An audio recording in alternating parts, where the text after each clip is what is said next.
the year's biggest blockbuster streaming straight to your screen, exclusively on Hotstar.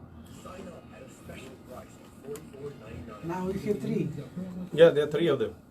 Which you are playing or three? Huh? Which one is first? The first one which you was Gurdas Man's. No. In your folder you have intro, reopening, and Yeah, the first will be our intro, and then the advertisement, and then I start, right, and then the song.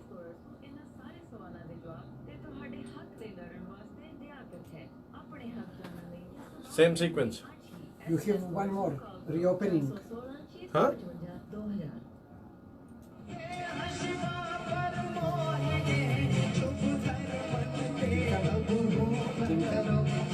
Can you come? What is this? That is ministry. That is ministries.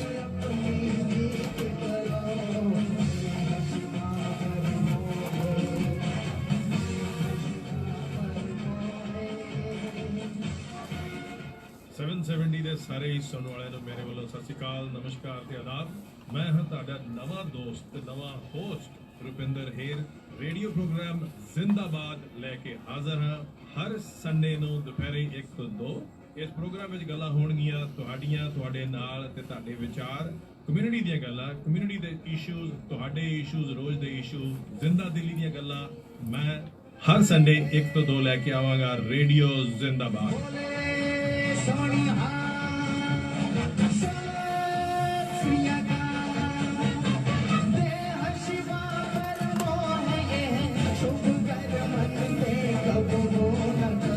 ਕੁਝ ਚੀਜ਼ਾਂ ਦੀ ਰਾਖੀ ਕਰਨਾ ਬਣਦੀ ਆ, ਲੋੜ ਵੀ ਹੈਗੀ। ਚੰਗਾ agent, ਵਧੀਆ service, the best rates, up to 80% discounts on car insurance। ਗੱਲ ਕੀ auto, home, life, trucking fleets and non-fleets, disability, group benefits, ਕਿੱਦਾਂ ਦੀ ਵੀ ਕਵਰੇਜ ਲਵੋ। ਆਰਮਰ ਚੇਤੇ ਰੱਖੋ, Armour insurance is partners with leading Canadian insurance companies। 24/7 online quotes 2-3 ਮਿੰਟਾਂ ਵਿੱਚ ਲਵੋ। Armour insurance brokers 9054525127 905 452 5127।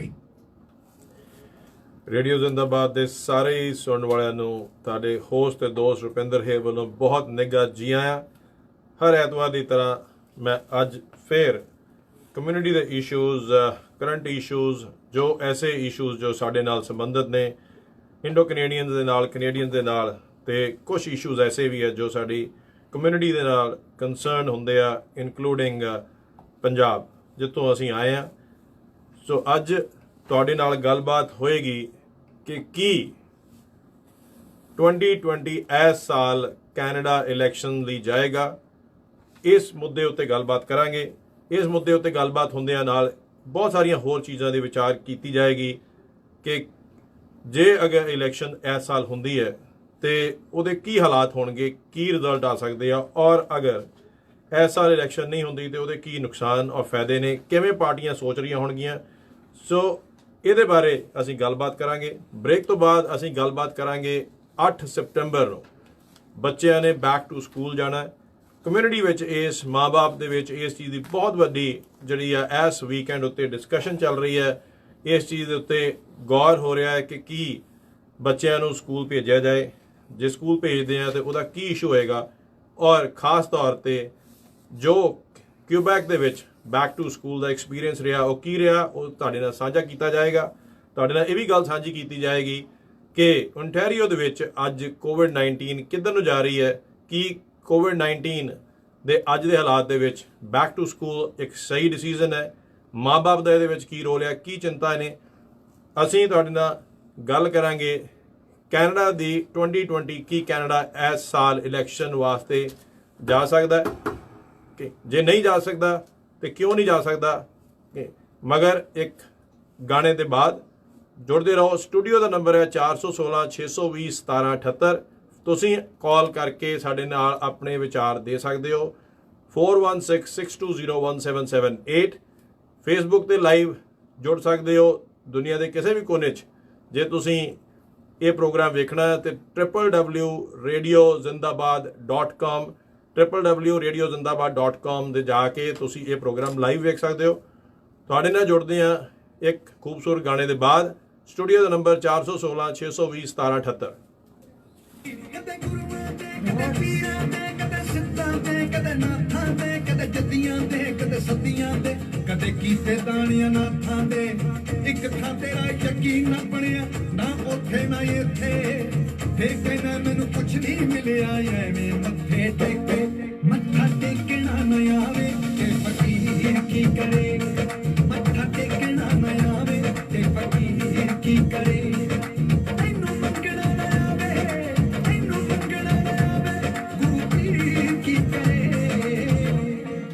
ਮੱਥਾ ਟੇਕਣਾ ਨਾ ਆਵੇ ਤੇ ਫਕੀਰ ਕੀ ਕਰੇ ਮੱਥਾ ਟੇਕਣਾ ਨਾ ਆਵੇ ਤੇ ਫਕੀਰ ਕੀ ਕਰੇ ਸਬਰ ਸਬੂਰੀ ਹਿੱਸਾ ਭਰੀ ਦਿਲ ਨਾ ਦੀ ਨਹੀਂ ਬਰਾਬਰੀ ਸਬਰ ਸਬੂਰੀ ਹਿੱਸਾ ਭਰੀ ਦਿਲ ਨਾ ਦੀ ਨਹੀਂ ਬਰਾਬਰੀ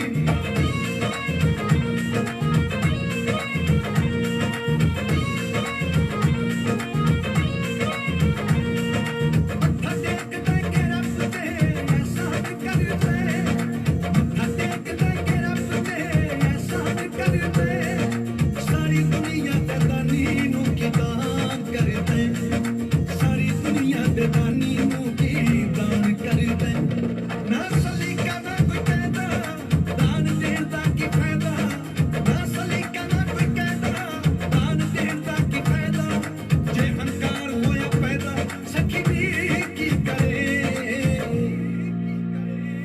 ਮੱਥਾ ਟੇਕਣਾ ਨਾ ਆਵੇ ਤੇ ਫਕੀਰ ਕੀ ਕਰੇ ਮੱਥਾ ਟੇਕਣਾ ਨਾ ਆਵੇ ਤੇ ਫਕੀਰ ਕੀ ਕਰੇ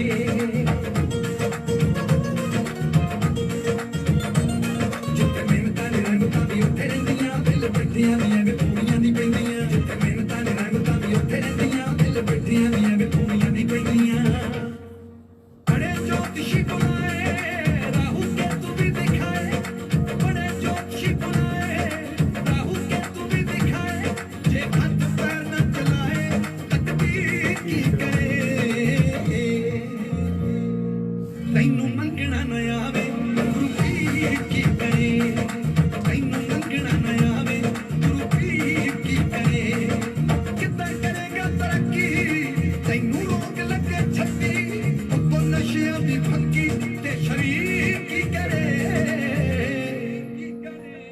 ਮੱਥਾ ਟੇਕਣਾ ਨਾ ਆਵੇ ਤੇ ਫਕੀਰ ਕੀ ਕਰੇ ਮੱਥਾ ਟੇਕਣਾ ਨਾ ਆਵੇ ਤੇ ਫਕੀਰ ਕੀ ਕਰੇ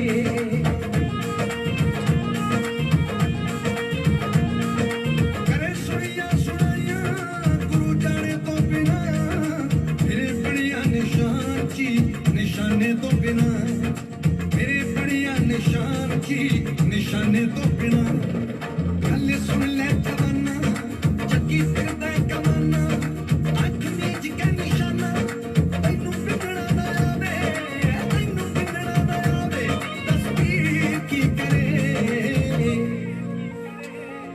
ਤੈਨੂੰ ਮੰਗਣਾ ਨਾ ਆਵੇ ਗੁਰੂ ਪੀਰ ਕੀ ਕਰੇ ਤੈਨੂੰ ਮੰਗਣਾ ਨਾ ਆਵੇ ਗੁਰੂ ਪੀਰ ਕੀ ਕਰੇ ਕੈਨੇਡਾ ਦੇ ਹਾਲਾਤ ਪੋਲੀਟੀਕਲ ਹਾਲਾਤ ਸਾਨੂੰ ਇਸ ਤਰਫ ਸੰਕੇਤ ਕਰ ਰਹੇ ਨੇ ਕਿ ਸ਼ਾਇਦ 2020 ਦੇ ਵਿੱਚ ਕੈਨੇਡਾ ਇਲੈਕਸ਼ਨ ਲਈ ਜਾਏ। ਮਗਰ ਅੱਜ ਅਸੀਂ ਗੱਲਬਾਤ ਕਰਾਂਗੇ, ਇਹ ਚਰਚਾ ਜਿਹੜੀ ਹੈ ਆਲਰੇਡੀ ਸਾਰੇ ਹੀ ਪਾਰਟੀਆਂ ਦੇ ਵਿੱਚ, ਖਾਸ ਤੌਰ ਤੇ ਸਾਡੀ ਕਮਿਊਨਿਟੀ ਦੇ ਵਿੱਚ, ਖਾਸ ਤੌਰ ਤੇ ਕੰਜ਼ਰਵੇਟਿਵ ਪਾਰਟੀ NDP ਔਰ ਲਿਬਰਲ ਪਾਰਟੀ ਜਿਹੜੀ ਸਾਡੀ ਰੂਲਿੰਗ ਪਾਰਟੀ ਹੈ ਉਹਦੇ ਜਿਹੜੇ ਸਪੋਰਟਰਸ ਨੇ ਉਹਦੇ ਵਿੱਚ ਬਹੁਤ ਚਰਚਾ ਸ਼ੁਰੂ ਹੋ ਗਈ ਹੈ। ਪ੍ਰੋਵਿੰਸ਼ੀਅਲ ਲੈਵਲ ਤੇ ਲਿਬਰਲ ਜਿਹੜੀ ਆ ਉਹਨਾਂ ਨੇ ਆਪਣੀ ਨੋਮੀਨੇਸ਼ਨ ਵੀ ਖੋਲ੍ਹਤੀਆਂ ਨੇ। ਸੋ ਪੋਲੀਟੀਕਲ ਸਰਗਰਮੀਆਂ ਜਿਹੜੀਆਂ ਨੇ ਉਹ ਕੈਨੇਡਾ ਦੇ ਵਿੱਚ ਚਾਲੂ ਹੋ ਗਈਆਂ ਨੇ। ਖਾਸ ਤੌਰ ਤੇ ਸਾਡੀ ਕਮਿਊਨਿਟੀ ਬਹੁਤ ਐਕਟਿਵਲੀ ਪਾਰਟਿਸਿਪੇਟ ਕਰਦੀ ਹੈ। ਸੋ ਅੱਜ ਜਿਹੜਾ ਅਸੀਂ ਟੌਪਿਕ ਡਿਸਕਸ ਕਰਨ ਜਾ ਰਹੇ ਹਾਂ ਉਹ ਬੇਸਿਕਲੀ ਇਹ ਵੇਖਣ ਲਈ ਆ, ਇਹ ਸੋਚ ਜਿਹੜੀ ਹੈ ਸ਼ੇਅਰ ਕਰਨ ਵਾਲੀ ਹੈ ਕਿ ਕੀ ਕੈਨੇਡਾ ਦੇ ਵਿੱਚ ਇਲੈਕਸ਼ਨ ਹੋ ਸਕਦੀ ਹੈ, ਔਰ ਅਗਰ ਹੋ ਸਕਦੀ ਹੈ ਤੇ ਉਹਦੇ ਕੀ ਹਾਲਾਤ ਨੇ, ਔਰ ਅਗਰ ਇਲੈਕਸ਼ਨ ਨਹੀਂ ਹੋ ਸਕਦੀ ਤੇ ਉਹਦੇ ਕੀ ਕਾਰਨ ਹੋਣਗੇ, ਕਿਹੜੀ ਪਾਰਟੀ ਦੇ ਉੱਤੇ ਕੀ ਪ੍ਰੈਸ਼ਰ ਹੋਏਗਾ, ਪ੍ਰਾਈਮ ਮਿਨਿਸਟਰ ਕਿਹੋ ਜਿਹਾ ਫੈਸਲਾ ਲੈ ਸਕਦੇ ਨੇ। ਇਹਨਾਂ ਬਾਰੇ, ਇਹਨਾਂ ਸਾਰੀਆਂ ਚੀਜ਼ਾਂ ਬਾਰੇ ਬਹੁਤ ਗੌਰ ਨਾਲ ਡਿਸਕਸ ਕੀਤਾ ਜਾਏਗਾ ਤਾਂ ਕਿ ਸੁਣਨ ਵਾਲੇ ਜੋ ਵੀ ਰੇਡੀਓ ਜ਼ਿੰਦਾਬਾਦ ਨਾਲ ਜੁੜੇ ਹੋਏ ਨੇ ਉਹਨਾਂ ਨੂੰ ਇੱਕ ਸੋਚ ਦਿੱਤੀ ਜਾਏ, ਉਹਨਾਂ ਨੂੰ ਇਸ ਚੀਜ਼ ਦਾ ਜਾਣਕਾਰੀ ਦਿੱਤੀ ਜਾਏ ਕਿ ਕੀ ਵਿਚਾਰਧਾਰਾ ਪਾਰਟੀਆਂ ਦੇ ਵਿੱਚ ਚੱਲ ਰਹੀ ਹੋਏਗੀ, ਇਸ ਚੀਜ਼ ਦੇ ਉੱਤੇ ਜ਼ੋਰ ਦੇਣ ਨੂੰ ਕਿ ਕੀ 23 ਸਤੰਬਰ ਨੂੰ ਜਦੋਂ ਥਰੋਨ ਸਪੀਚ ਪ੍ਰਾਈਮ ਮਿਨਿਸਟਰ ਦਿੰਦੇ ਨੇ ਉਦੋਂ ਕੀ ਆਪੋਜੀਸ਼ਨ ਜਿਹੜੀ ਆ ਉਹ ਇਹ ਜ਼ੋਰ ਲਾਏਗੀ ਕਿ ਉਹ ਸਰਕਾਰ ਮਿਨੋਰਿਟੀ ਸਰਕਾਰ ਜਿਹੜੀ ਉਹਨੂੰ ਗਿਰਾ ਦੇ, ਜਾਂ ਪ੍ਰਾਈਮ ਮਿਨਿਸਟਰ ਆਪ ਇੰਟਰਸਟਿਡ ਹੋਣਗੇ ਕਿ ਉਹ अर्ਲੀ ਇਲੈਕਸ਼ਨ ਜਿਹੜੀਆਂ ਨੇ ਇਸ ਸਾਲ ਕਰਕੇ ਮੈਜੋਰਿਟੀ ਸਪੋਰਟ ਲੈਣ ਸਕਣ ਤਾਂ ਕਿ ਇੱਕ ਮੈਜੋਰਿਟੀ ਗਵਰਨਮੈਂਟ ਜਿਹੜੀ ਅਗਲੇ 4 ਸਾਲ ਚੱਲ ਸਕੇ। ਕੀ ਉਹਨਾਂ ਦੇ ਉੱਤੇ ਪ੍ਰੈਸ਼ਰਸ ਨੇ, ਕੀ ਕੋਵਿਡ-19 ਦਾ ਇਹ ਸਾਰੇ ਫੈਸਲੇ ਉੱਤੇ ਕੀ ਫਰਕ ਪਿਆ। US ਇਲੈਕਸ਼ਨ 3 ਨਵੰਬਰ ਨੂੰ ਯੂਨਾਈਟਿਡ ਸਟੇਟਸ ਵਿੱਚ ਸਾਨੂੰ ਸਾਰਿਆਂ ਨੂੰ ਪਤਾ ਪ੍ਰੈਜ਼ੀਡੈਂਟ ਇਲੈਕਸ਼ਨ ਨੇ, ਉੱਥੇ ਜੇ ਇਲੈਕਸ਼ਨ ਦਾ ਰਿਜ਼ਲਟ ਉਹ ਸਾਡੀ ਇਸ ਡਿਸੀਜਨ ਉੱਤੇ ਕੀ ਅਸਰ ਪਾਏਗਾ ਕਿ ਕੈਨੇਡਾ ਦੇ ਵਿੱਚ ਇਲੈਕਸ਼ਨ ਹੋ ਸਕਦੀਆਂ ਜਾਂ ਨਹੀਂ ਹੋ ਸਕਦੀਆਂ। ਨਿਊ ਬਰੰਜ਼ਵਿਕ ਵਿੱਚ ਵੀ ਇਲੈਕਸ਼ਨਸ ਹੋਣ ਜਾ ਰਹੀਆਂ ਨੇ, ਉਹਦਾ ਕੀ ਇਸ ਫੈਸਲੇ ਉੱਤੇ ਕੋਈ ਫਰਕ ਪਏਗਾ। ਇਹ ਸਾਰੇ ਮੁੱਦਿਆਂ ਉੱਤੇ ਤੁਹਾਡੇ ਨਾਲ ਜਿਹੜਾ ਵਿਚਾਰ ਸ਼ੇਅਰ ਕੀਤੇ ਜਾਣਗੇ ਤਾਂ ਕਿ ਜਦੋਂ ਸਾਡੀ ਕਮਿਊਨਿਟੀ ਸਾਡੇ ਭਾਈਚਾਰੇ ਵਿੱਚ ਅਸੀਂ ਇਹ ਗੱਲ ਇਸ ਚੀਜ਼ ਦੀ ਚਰਚਾ ਕਰ ਰਹੇ ਹਾਂ ਕਿ ਕੀ ਕੈਨੇਡਾ ਦੇ ਵਿੱਚ ਇਸ ਸਾਲ ਇਲੈਕਸ਼ਨਸ ਹੋ ਸਕਦੀਆਂ ਨੇ ਜਾਂ ਨਹੀਂ ਹੋ ਸਕਦੀਆਂ, ਤਾਂ ਕਿ ਸਾਡੇ ਕੋਲ ਕੁਝ ਐਸੀ ਜਾਣਕਾਰੀ ਹੋਏ ਜੋ ਰੇਡੀਓ ਜ਼ਿੰਦਾਬਾਦ ਦੇ ਥਰੂ ਅਸੀਂ ਸ਼ੇਅਰ ਕਰਾਂਗੇ ਤਾਂ ਕਿ ਤੁਸੀਂ ਔਰ ਅਸੀਂ ਸਾਰੇ ਆਉਣ ਵਾਲੇ ਜਿਹੜੇ ਹਾਲਾਤ ਨੇ ਉਹਨਾਂ ਬਾਰੇ ਗਹਿਰਾਈ ਨਾਲ ਕੈਨੇਡਾ ਦੀ ਪੋਲਿਟਿਕਸ ਨੂੰ ਸਮਝ ਸਕੀਏ।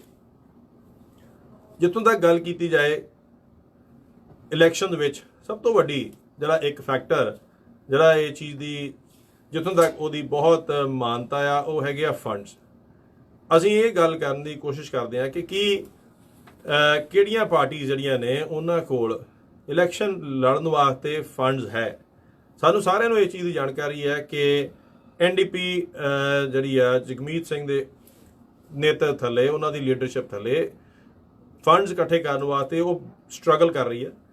NDP ਦੇ ਕੋਲ ਬਹੁਤ ਸਾਰਾ ਬਜਟ 'ਚ ਘਾਟਾ ਸੀਗਾ, ਉਹਨਾਂ ਦੇ ਫੰਡਸ ਵਿੱਚ ਘਾਟਾ ਸੀਗਾ, ਉਹਨਾਂ ਨੇ ਕੁਝ ਪੂਰਾ ਕੀਤਾ ਹੈ, ਮਗਰ ਕਿਉਂਕਿ ਹੁਣ ਕੋਵਿਡ-19 ਆ ਗਿਆ ਇਹਦੇ ਦੌਰਾਨ ਫੰਡ ਰੇਜ਼ਿੰਗ ਜਿਹੜੀ ਹੈ ਕੋਈ ਖਾਸ ਹੋਈ ਨਹੀਂ। ਸੋ ਜੋ ਇਸ ਵੇਲੇ ਅਨੁਮਾਨ ਹੈ ਉਹ ਇਹ ਹੈ ਕਿ NDP ਕੋਲ ਬੇਸ਼ੱਕ ਉਹਨਾਂ ਦੇ ਲੀਡਰਸ ਨੇ ਅਨਾਉਂਸ ਕੀਤਾ ਹੈ ਕਿ ਉਹਨਾਂ ਨੂੰ ਕੋਈ ਪ੍ਰੋਬਲਮ ਨਹੀਂ ਹੈਗੀ ਫੰਡਸ ਦੀ, ਮਗਰ ਜੋ ਅਨੁਮਾਨ ਲਾਇਆ ਜਾ ਰਿਹਾ ਉਹ ਇਹ ਹੈ ਕਿ NDP ਇਸ ਵੇਲੇ ਇਲੈਕਸ਼ਨ ਲਈ ਤਿਆਰ ਨਹੀਂ ਹੋ ਸਕਦੀ ਕਿਉਂਕਿ ਉਹਨਾਂ ਕੋਲ ਫੰਡਸ ਦੀ ਘਾਟ ਆ, ਔਰ ਇਸ ਕਰਕੇ ਇੱਕ ਮੇਜਰ ਫੈਕਟਰ ਉਹਨਾਂ ਦਾ ਜਿਹੜਾ ਆ ਉਹਨਾਂ ਦੇ ਫੇਵਰ 'ਚ ਨਹੀਂ ਹੈ। ਜਿੱਥੋਂ ਤੱਕ ਰਿਹਾ ਗ੍ਰੀਨ ਪਾਰਟੀ ਦਾ ਸਵਾਲ, ਗ੍ਰੀਨ ਪਾਰਟੀ ਜਿਹੜੀ ਆ ਉਹਨਾਂ ਦਾ ਵੀ ਫੰਡਸ ਵਿੱਚ ਸੇਮ ਹਾਲਤ ਹੈਗੀ ਆ। ਗ੍ਰੀਨ ਪਾਰਟੀ ਵੀ ਇਸ ਵੇਲੇ ਫੰਡ ਜਿਹੜੇ ਆ ਉਹ ਇਕੱਠੇ ਨਹੀਂ ਕਰ ਸਕਦੀ, ਇਸ ਕਰਕੇ ਇਲੈਕਸ਼ਨਸ ਉਹਨਾਂ ਨੂੰ ਸੂਟ ਨਹੀਂ ਕਰਦੀਆਂ ਫੰਡਸ ਦੀ ਵਜ੍ਹਾ ਕਰਕੇ। ਜਿੱਥੋਂ ਤੱਕ ਕੰਜ਼ਰਵੇਟਿਵ ਪਾਰਟੀ ਹੈ, ਹਾਂ ਕੰਜ਼ਰਵੇਟਿਵ ਪਾਰਟੀ ਨੇ ਕਾਫੀ ਫੰਡ ਰੇਜ਼ ਕੀਤਾ ਹੈ ਔਰ ਉਹਨਾਂ ਦੀ ਇਹ ਕੈਪੇਬਿਲਿਟੀ ਹਮੇਸ਼ਾ ਹੀ ਰਹੀ ਹੈ ਕਿਉਂਕਿ ਉਹ ਫੰਡ ਰੇਜ਼ ਕਰ ਸਕਦੇ ਨੇ, ਮਗਰ ਉਹਨਾਂ ਦੇ ਹੋਰ ਕੀ ਚੈਲੰਜਸ ਨੇ ਜਿਹਦੇ ਕਰਕੇ ਕੰਜ਼ਰਵੇਟਿਵ ਪਾਰਟੀ ਜਿਹੜੀ ਆ ਉਹ ਇਲੈਕਸ਼ਨ 'ਚ ਜਾਏਗੀ ਜਾਂ ਨਹੀਂ ਜਾਏਗੀ। ਜਿੱਥੋਂ ਤੱਕ ਲਿਬਰਲ ਪਾਰਟੀ ਦਾ ਸਵਾਲ ਰਿਹਾ ਉੱਥੇ ਬਹੁਤ ਵੱਡੇ ਸੋਚ ਵਿਚਾਰ ਦੀ ਲੋੜ ਹੈ। ਜਿਵੇਂ ਕੰਜ਼ਰਵੇਟਿਵ ਪਾਰਟੀ ਨੇ ਹਾਲ ਵਿੱਚ ਹੀ ਇੱਕ ਨਵਾਂ ਆਪਣਾ ਜਿਹੜਾ ਆ ਕੰਜ਼ਰਵੇਟਿਵ ਪਾਰਟੀ ਲੀਡਰ ਐਰਨ ਓਟੋਲ ਉਹਨਾਂ ਨੂੰ ਸਿਲੈਕਟ ਕੀਤਾ ਆ। ਉਹਨਾਂ ਦੇ ਆਪਣੇ ਚੈਲੰਜਸ ਨੇ, ਉਹਨਾਂ ਦੇ ਕੀ ਚੈਲੰਜਸ ਨੇ ਕਿ ਕੈਨੇਡਾ ਦੇ ਵਿੱਚ ਇਸ ਵੇਲੇ ਅਜੇ ਉਹਨਾਂ ਨੂੰ ਬਹੁਤ ਸਾਰੇ ਲੋਕ ਜਿਹੜੇ ਆ ਉਹਨਾਂ ਦੇ ਨਾਂ ਤੋਂ ਵਾਕਿਫ ਨਹੀਂ ਨੇ ਕਿਉਂਕਿ ਉਹ ਇੱਕ ਇੰਟੈਰੀਓ ਦੇ ਡਰਮ ਰੀਜਨ ਦੇ MP ਸੀ, ਹੋਰ ਕੋਈ ਉਹਨਾਂ ਨੇ ਪ੍ਰੋਮੀਨੈਂਟ ਮੇਜਰ ਕੋਈ ਇੱਕ ਟਨਿਓਰ ਦੇ ਇਲਾਵਾ ਜਿਹੜਾ ਮਿਨਿਸਟਰ ਆਫ ਸਟੇਟ ਉਹਦੇ ਇਲਾਵਾ ਉਹਨਾਂ ਨੇ ਕੋਈ ਪਬਲਿਕ ਵਿੱਚ ਸਾਰੀ ਸਟੇਟਸ ਵਿੱਚ ਉਹ ਨਹੀਂ ਵਿਚਰੇ, ਇਸ ਕਰਕੇ ਬਹੁਤ ਸਾਰੇ ਕੈਨੇਡੀਅਨਸ ਉਹਨਾਂ ਦੇ ਨਾਂ ਤੋਂ ਵਾਕਿਫ ਨਹੀਂ ਹੈਗੇ। ਸੋ ਇਹ ਇੱਕ ਉਹਨਾਂ ਲਈ ਬਹੁਤ ਵੱਡਾ ਚੈਲੰਜ ਹੈ। ਉਹਨਾਂ ਲਈ ਇਹ ਵੀ ਬਹੁਤ ਵੱਡਾ ਚੈਲੰਜ ਹੈਗਾ ਕਿ ਅਜੇ ਉਹਨਾਂ ਨੇ ਨਵੇਂ ਪਾਰਟੀ ਦੇ ਲੀਡਰ ਬਣੇ ਨੇ, ਉਹਨਾਂ ਨੇ ਆਪਣਾ ਸ਼ੈਡੋ ਮਿਨਿਸਟਰਸ ਜਿਨ੍ਹਾਂ ਨੂੰ ਆਪਾਂ ਕਹਿ ਦਿੰਦੇ ਹਾਂ ਆਪਣੀ ਇੱਕ ਉਹਨਾਂ ਨੇ ਇੱਕ ਸ਼ੈਡੋ ਕੈਬਨਿਟ ਤਿਆਰ ਕਰਨੀ ਹੈ, ਅਲੱਗ-ਅਲੱਗ ਉਹਦੇ ਵਾਸਤੇ ਜਿਹੜੇ ਨੁਮਾਇੰਦੇ ਨੇ ਉਹਨਾਂ ਨੂੰ ਸਿਲੈਕਟ ਕਰਨਾ, ਉਹ ਅਜੇ ਪ੍ਰੋਸੈਸ ਜਿਹੜਾ ਆ ਚਾਲੂ ਨਹੀਂ ਹੋਇਆ, ਉਹਦੇ 'ਚ ਟਾਈਮ ਲੱਗਦਾ। ਉਹਦੇ ਬਾਅਦ ਉਹਨਾਂ ਨੇ ਆਪਣਾ ਇੱਕ ਇਲੈਕਸ਼ਨ ਆਫਿਸ ਸੈੱਟ ਕਰਨਾ, ਇੱਕ ਇਲੈਕਸ਼ਨ ਟੀਮ ਸੈੱਟ ਕਰਨੀ ਹੈ। ਸੋ ਅਜੇ ਮੇਰੇ ਅਨੁਮਾਨ ਮੁਤਾਬਕ ਜਿਹੜੀ ਹੈ ਕੰਜ਼ਰਵੇਟਿਵ ਪਾਰਟੀ ਦੇ ਇਹ ਬਹੁਤ ਵੱਡਾ ਇੱਕ ਚੈਲੰਜ ਹੈ ਜੇ ਅਗਰ ਇਲੈਕਸ਼ਨ ਜਿਹੜੀਆਂ ਨੇ ਹੁਣ ਹੁੰਦੀਆਂ ਨੇ। ਸੋ ਕੀ ਹੋਰ ਐਸੇ ਫੈਕਟਰ ਨੇ ਜੋ ਕੰਜ਼ਰਵੇਟਿਵ ਪਾਰਟੀ ਨੂੰ ਸੂਟ ਕਰਦੇ ਨੇ, ਉਹ ਅਸੀਂ ਅੱਗੇ ਗੱਲ ਕਰਾਂਗੇ।